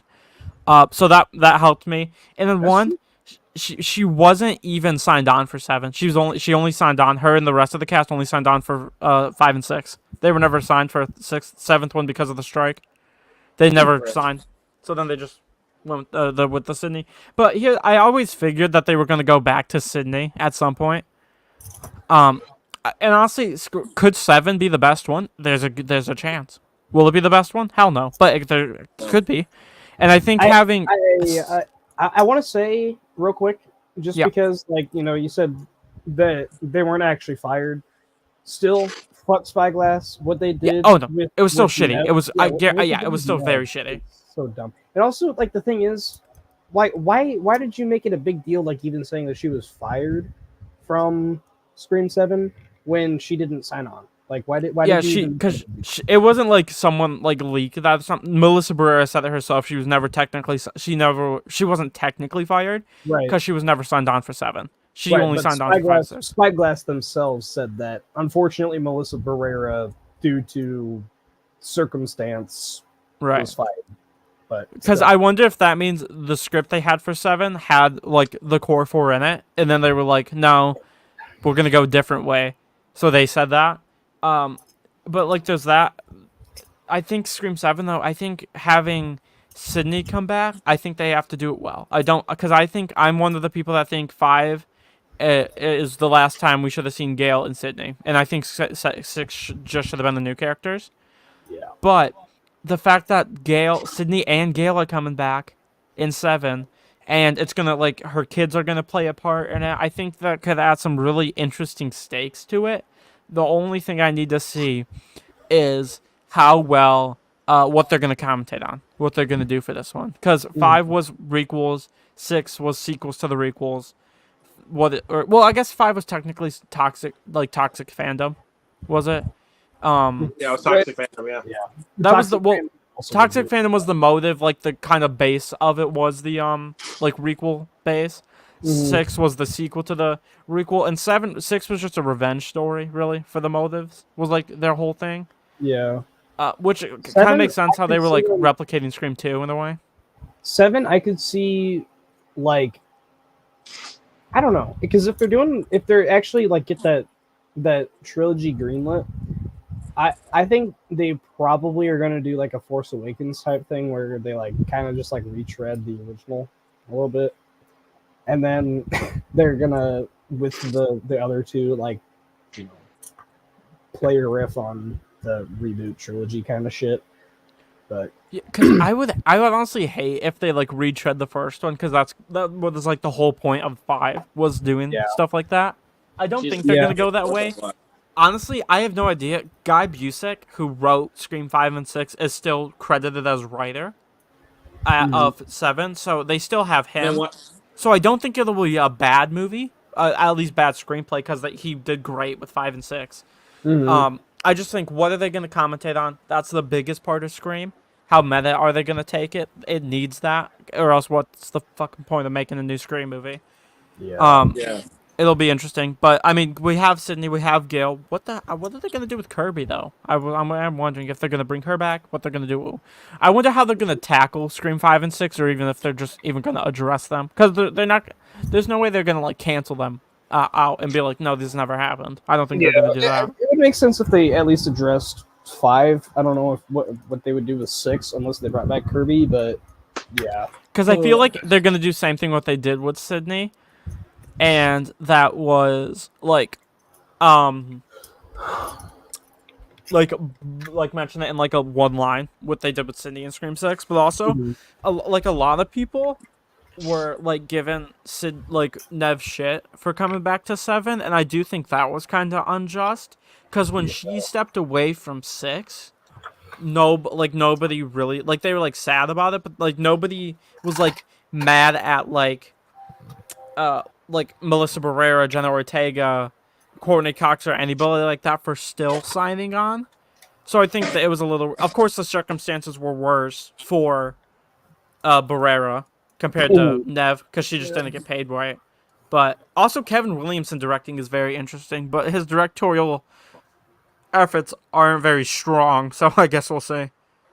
That is true, but I honestly, part of that is just the script isn't good for his movies. Right. But if anybody knows Scream, it is Kevin. Yeah, because he wrote that original one. He wrote 1, 2, and 4, so. Yeah, I'm going to be right back. I'm going to go grab some more pizza and then grab some posters and hang them up back behind me in a couple spots. So. All right.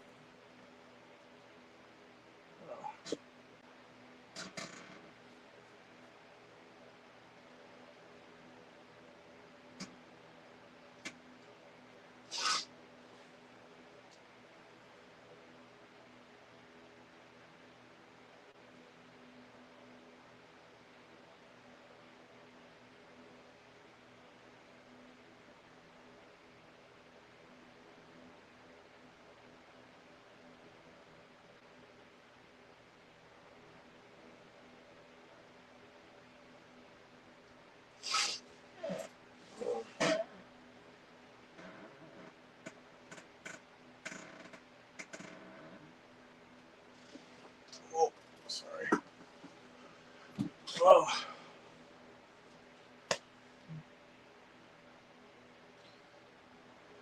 One thing I can really say about this movie is that I love the atmosphere. Mm-hmm.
I'm back. Na, na, na, na, na, na, na, na.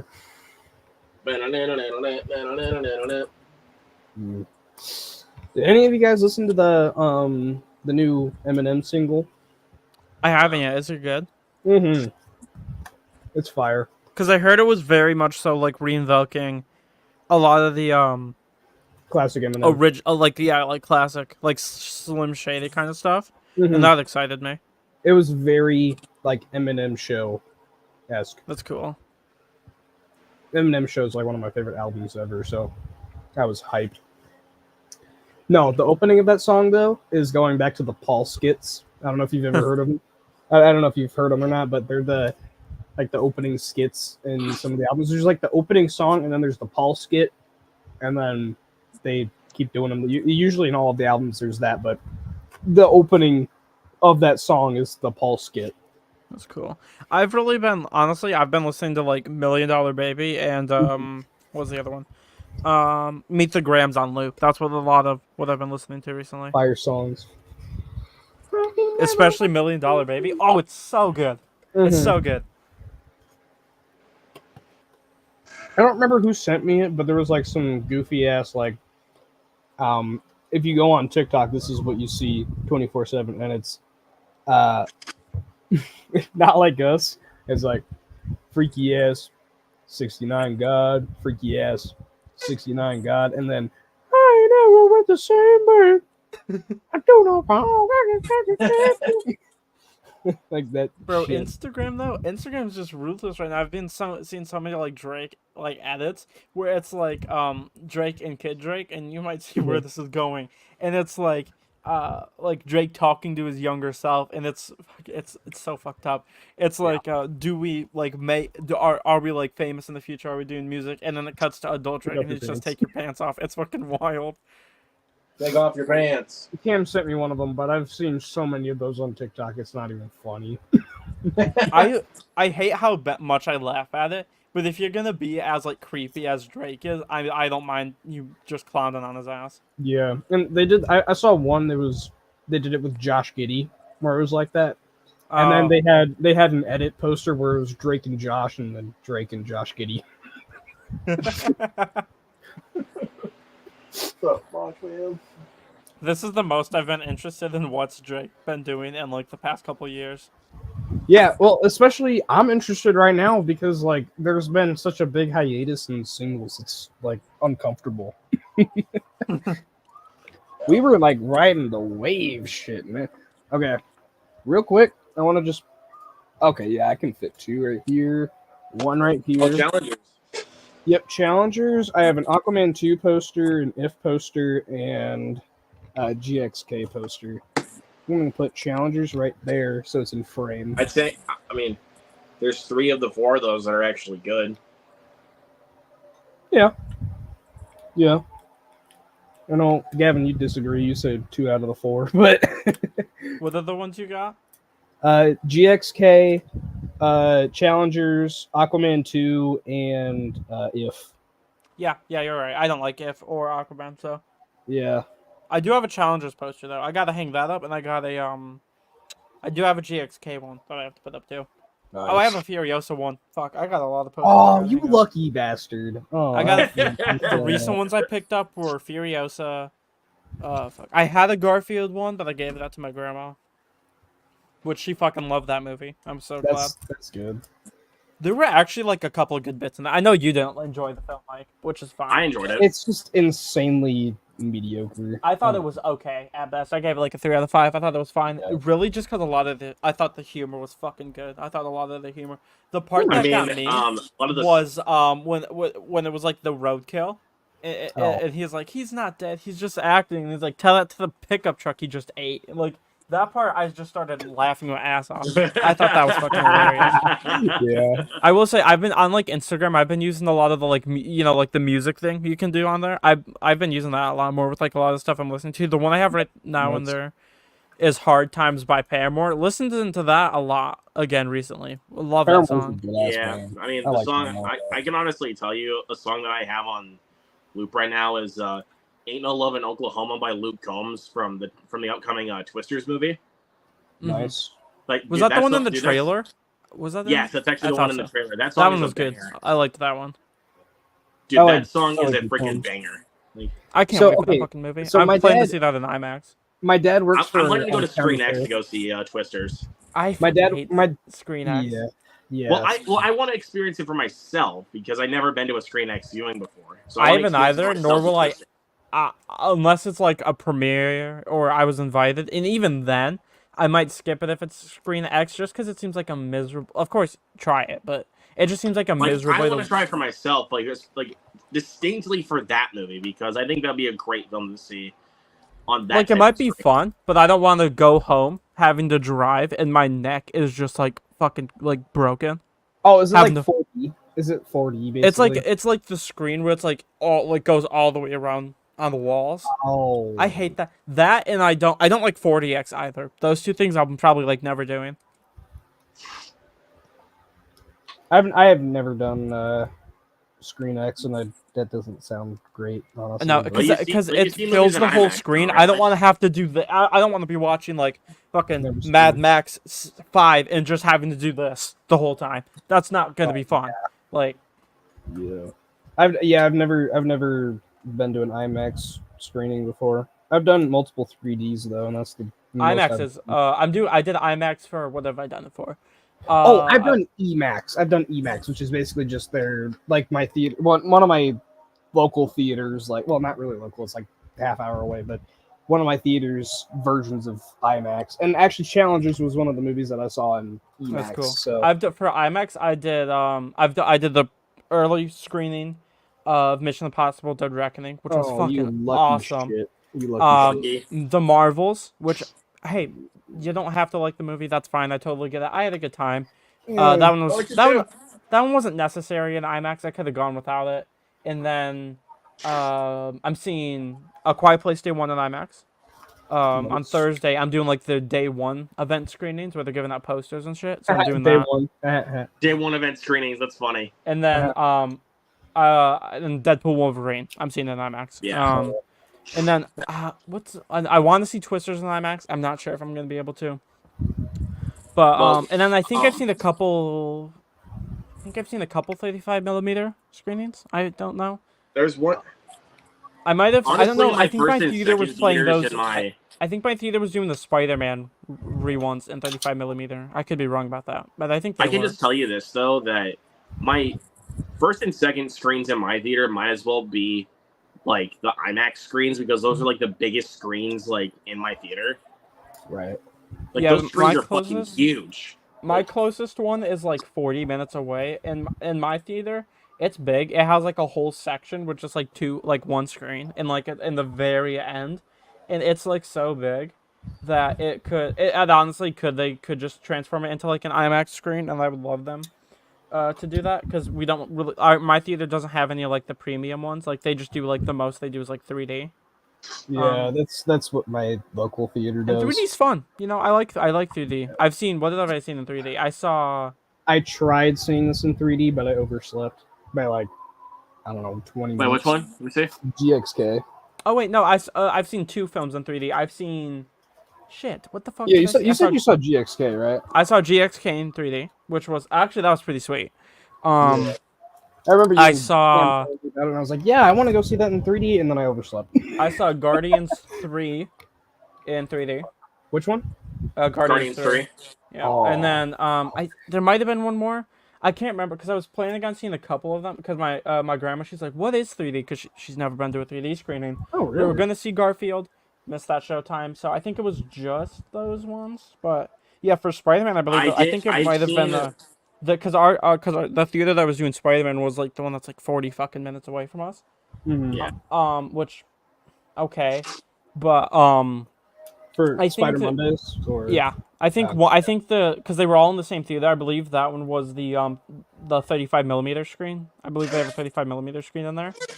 nice. I can And tell look, you that fantastic screen. Especially, I actually do have this moment. I do want to play it. My mom, I don't condone this, but my mom did capture this on her phone.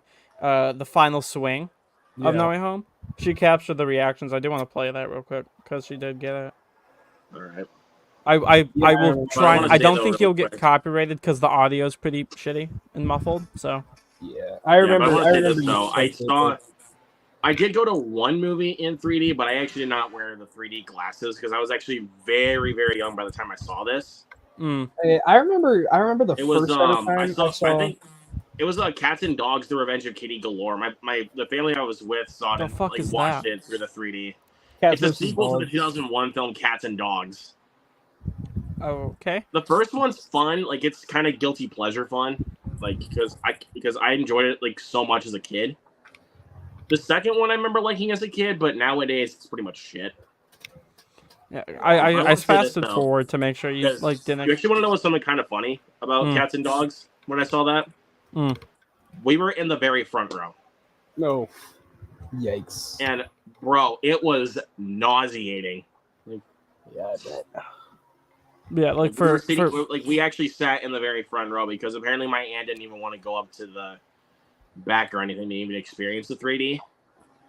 Like I didn't even bother wearing my 3D glasses Yeah, at that point. because I was a wuss. Well, the first time I saw a 3D movie, I remember I didn't wear the glasses because like they gave me a fucking migraine, and it was Beauty and the Beast. It was like a re-release because it was the 20-year anniversary. So that was I think it was, yeah. fuck 13 years ago. Shit. Holy fucking hell! Yeah, it was fun though, especially the Spider Mondays. We did the original TASM 2 and then No Way Home. And they like the audience was in it in all of them. Like they were, even because I know some people don't like TASM 2. Me? I know like everybody was like fully immersed and clapping and cheering along with the film, which is always fun, you know. But like for No Way Home Right. especially, the like end it cut to black and we just heard like everybody just started clapping. It was awesome. People's clap. They were like 2 points. People clapped was Andrew Garfield showing up, and then the end. Nobody gave a fuck about Toby in our screening, but What? but granted, Andrew's was much more of a reveal. I'd say like that one was clearly the more built up one compared to Toby because everybody's like, Yeah. we'll start with Andrew, and then like Toby just kind of showed up. My theater was dead silent when they were revealed when I first saw No Way Home. That's theater- I saw that. So that was my 6th time. Oh, last night was my The only 6th time like my theater seeing No Way really Home cheered in at anything, like I'm not joking. The only time my theater really cheered at anything was with Scream 6. Damn. I a couple of times. My theaters are pretty active with it. No Way Home they did it. When some of the villains showed up, they did it when Otto and Goblin showed up, and they did it when Toby and Andrew showed up. When like when they start running together at the end of the movie before they land and face the villains, that we clapped at, and then the end of the movie is when they clapped at too. And then oddly enough, Sonic 2 also got applause when we saw that one. That one ended and people started clapping, which was fun. Deservedly so, honestly. What I remember from my theater experience, there was a lot more clapping when Charlie Cox Daredevil showed up than there was for Toby. Ours did get But I wanted- not last night's screening, but when we first saw it, Daredevil got some, not as much as the other two, because a lot of people are like, "Who is that?" I remember I saw like a TikTok a long time ago. There was like someone saying like, "Should I be embarrassed for doing this?" And it was like right when Charlie Cox shows up and he's like, "Woo, yeah!" And then like no one was like, no one was clapping at all. It was just dead. That's odd. Deadpan silence. But I can say this though. I did. Like there were some students that actually clapped at the end of Firestarter. Like I'm not shitting you. Like there was actually students that clapped at the end of that movie, and I was like, "Fuck off." Gavin Lock-in. I guarantee you it was because irony. I guarantee they didn't do it because they actually thought it was a good film. But I think I saw. Like I don't see why people even think it's a good movie because it's pretty much shit. Like, I definitely. I mean, if people enjoy the film, that's fine. That's up to them. Lock-in, but that's one where I'm like I can't see people enjoying this. But what made up for it was a couple weeks later when I saw Top Gun Maverick the first time. My theater, like I was the one to start the standing ovation, and everybody joined me. Sorry, hold on. What's the timestamp? My film just froze. Oh shit. Well, don't skip. It's 1:34. Oh god, dude, that's flashy as hell. 1:30 what? 1:34. But don't skip because like you just missed like the best part of the fucking movie. All right, I'm at 1:33:59. Should that be fine? Are the lights out or no? He's like standing in front of the mirror. Okay, yeah, you're good. I want to hear your response. I want to hear your reaction. Oh man, this movie is fucking creepy. And the slash through the painting. Perfect fucking movie. I don't care what anyone fucking says. This movie is fucking perfect. I don't think I'd say it's perfect, but I get where you're coming from. Fuck you. All right, the lights just cut off. Shut up, Mike. I'm kidding, bro. Chill. I think it has its problems. But for you, I'm like for people that consider this one of the greatest horror films of all time. More power to you. I'm happy. I'm happy you think. Oh shit. I'm not one of them personally. I'm not one of them. Like it's a great movie. Like let me just say that it's great, but I'm not like, oh my god, greatest horror film of all time. I'm not on that side. Like, okay. I know. Kevin. I'm in the minority. My man. Jesus Christ. Yeah. This movie's something, man. This movie's fucked. I love it. I'm going to move this back. I love this. Oh shit, that's it? Oh fuck. I love this fucking movie. Yep, that's it. What'd you think, man? I liked it. You know, I will say, atmosphere. Probably my favorite part, honestly, was like cinematography. Absolutely. I will admit there was a good chunk. I'm probably not going to score the film purely because there was a good chunk from like hour 20 to like when the film crashed out. What was it? Like the funeral part at the like there was like a good part where I just was not paying attention at all. So I'm probably not going to score it. I will say what I saw. Great fucking movie. Hell yeah. I will because my movie store near me is like stocked up on the 4Ks from Scream Factory. Hell yeah, dude. I'll buy it. I'll watch it. What I saw of it, really good. Was not expecting to get fucking scared though. That was not something I was expecting. Yeah. But, I mean, yeah, I really liked it. I really liked what I saw. I'll preface. I really liked. I remember the first time I saw this movie, I did not really like it that much. I'm gonna be honest. And now I think it's kind of funny that it's like one of my favorite fucking horror movies ever. So, yeah. Yeah, I get that, but that was the movie with Texas Chainsaw Massacre, or the original, the Texas Chainsaw Massacre. I like kind of hated it, and now it's at like a 4.5 for me. Because I watched it, and there was something on my rewatch. It was with my grandma actually, where it just like clicked, and I was like, "Oh my god, this is brilliant." Yeah. One that I Same thing with Halloween. I was like, this kind of sucks on the first watch, and then on my rewatch, I was like, holy fuck. Yeah. So, I don't know if I'm gonna watch Alien tonight. I might watch Halloween. I'm probably gonna watch Alien 3 just because I could clear that one. Oh wait, no, I'm doing the watch that's one. Actually, I was actually gonna say that with Alien. Like that was a film that I watched for the first time. I didn't care for. I thought it was so slow and not really that creepy. That's what I was like with Aliens. Was actually it's just like the way first too slow. Alien was I actually did not like when I first watched it. I thought it was so slow. Damn. But rewatching it, like when I grew, I think it was. Yeah, it was definitely years later. I don't know how long. I think it was probably like 5 or 6 years later when I rewatched it, and I fell in love with it. Oh, Maybe yeah. I'll find that same way, because right now they're both at a 3.5, Alien and Aliens. I used to give Aliens a 2 out of 5 and just say it's like the most overrated piece of shit ever. And I was like, yeah, no, it's great. I will say, if I do end up that's one of those things rewatching, where at it's like, least, just I watch don't it know again about and the then maybe just watch it Aliens, again. but if I end up rewatching Alien, I'll probably watch the director's cut, because that's on the 4K. I'll probably watch that one, just because I'm Gotcha. curious. Because I I've like been a little bit, yeah, but I yeah. like Alien, but there are some stuff in it that I'm just like, no thanks. That's fair. Could be Yeah. better though. Say Aliens though, I don't know. Just fucking 2 hours and 17, I think is way too chunky for that movie. I don't think it's needed. That's fair.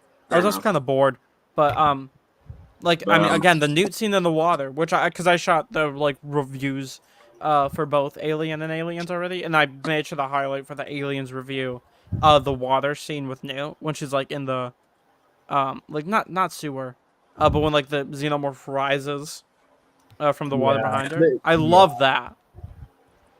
See, okay, my thing, I don't love that scene because there's just a lot of fucking around, and it's just like, That's fair. why do we have to pan around all of this shit? But like, that's like the only thing that I don't know. It's not necessarily the full scene I love. Yeah. I love the impact. I love the where they go with it. I love that a lot. Yeah, I it's just the scene in general. It's just like, I will say also, I think the second one, the xenomorphs look a lot better, because there was a lot of points in Alien where it looked just like a suit, and it looked a little silly. And I think that was a lot of things. I thought a lot of the first movie was a little goofy, not a lot of it intentionally. that's right. But I mean, it can only go up from here, right? I say as I have Alien 3, Alien Resurrection, AVP Requiem ahead of me. Yippee. But And Prometheus. I think I'll probably save the physical media pickups for me probably on Friday, because I don't have anything. The ones I have in front of me, I only have 2 movies. So yeah, I don't have any. So I'll wait till Friday. Because I do want to pick up Immaculate, and because I didn't go this week at all. I don't think. I didn't go last week either. The only thing that's really out that I know you're buying is Founders Day. Oh, is that out? Yeah, it just came out today. Oh, I didn't know that. I knew Immaculate came out today. I want to get Rango. That's next week. No, I thought it was this next week. week. I thought Immaculate was this week. That's next week. That's next Oh, week. I saw a lot of mutuals having it this week. So Yeah. and then Godzilla is next week as well. I'll pick that up. I really want to get Rango on 4K just because I fucking love that movie. But Yeah, for yeah. sure. I am wondering when the Late Night with the Devil for Blu-ray's coming out though. Because Shudder's pretty good at it. Because what was it for? Because 84 was in October, or 85 was in October for VHS, and then it came out like a month or 2 ago, physical media. So we'll probably get it before Halloween. February. Yeah, we'll probably get it before Halloween then, or during I have no October. idea, we'll I find might out, pre-order but- some of those Umbrella Entertainment ones, because even though they aren't like. Because I did look it up and I did research. Apparently, those Umbrella Entertainment ones, even though they're like Australian, they aren't region locked. Mm-hmm. So, I'll probably pick a couple of, because there are a couple of those I've been eyeing that I'm like, those actually look pretty cool. So there's Umbrella has one set that I really want to get. It's the Teenage Mutant Ninja Turtles Blu-ray. It's Stinko Vision. Yeah. And it's basically it's like the code they'll give you up in the top corner and scratch and sniff. It's just like there's like a sewer scent, there's a pizza scent. Like, I want to get that. That's true. I might get the. I'm probably not gonna get like the. There was a box set I saw that I really liked. I forgot what it was, because a lot of them I'm like are not releases we would typically get. That I am attracted to the most. I forgot which one it was. The Night Owls fan club is cool. I must admit though, that box set that was pretty cool. Yeah. Oh, it was the like Winnie the Pooh 2. Oh yeah. Box set. I thought it was really sweet. Yeah. They did the first Blood and Honey before like anyone else. I don't think that one got an official Blu-ray until that Steelbook came out. Yeah, it was the back in Steelbook, and October. now they're doing like Oh, a that was in standard October. Blu-ray.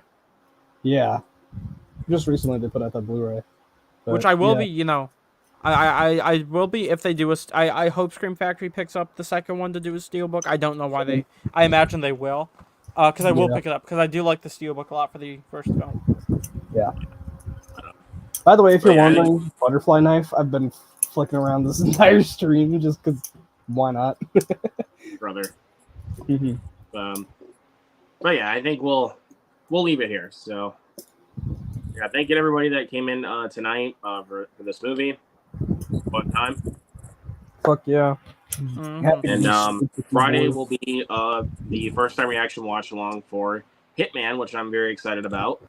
Unfortunately, I won't make it to that one because I'm watching the film individually, and to review it, and then I'm also going camping that day. So I have no way to do a stream watch along for that. So.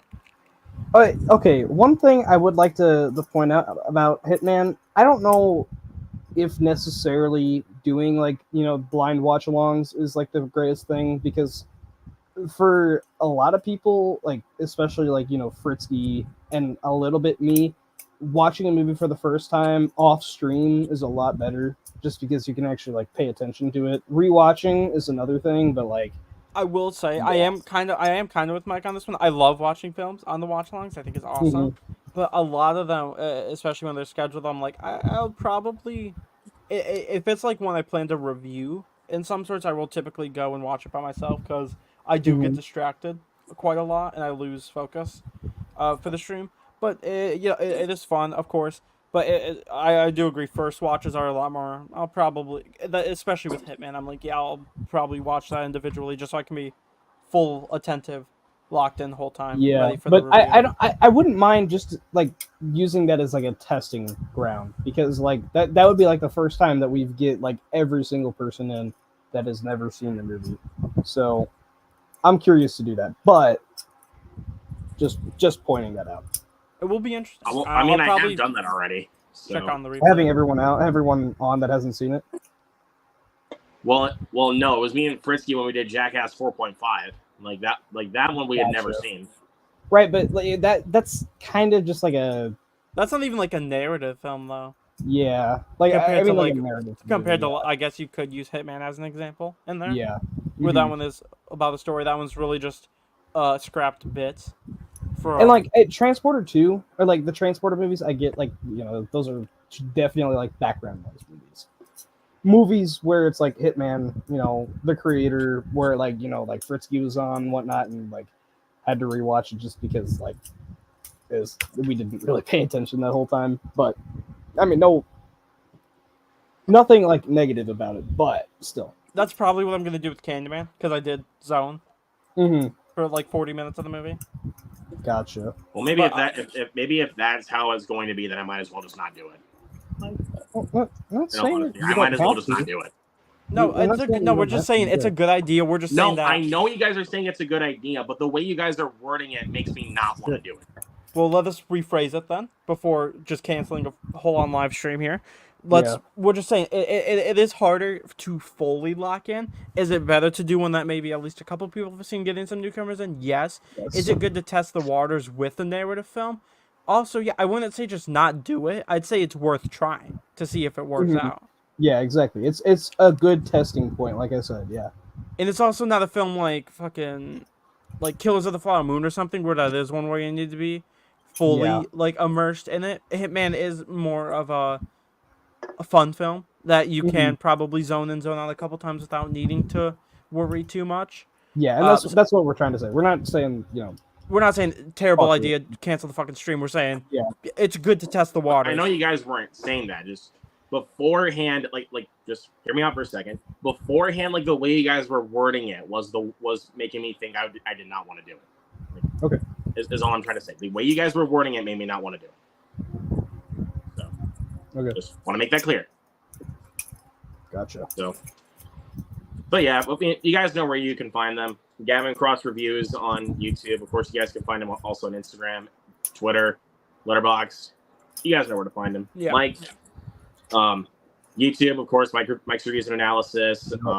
If you need, Instagram, Twitter, Letterboxd, Serialized, Music Board, TikTok. If you guys still have it. God damn, you like re-quoted me everything that I just said, but that I say in the past. Well, because I remember it well. Like, God damn. You guys are so constant on here to a point where it's like, yeah, I remember it pretty well. Like, yeah. But I still do it at the same time, like for the first timers that are like just subscribed to the channel. So, but we got commenters in there, yeah.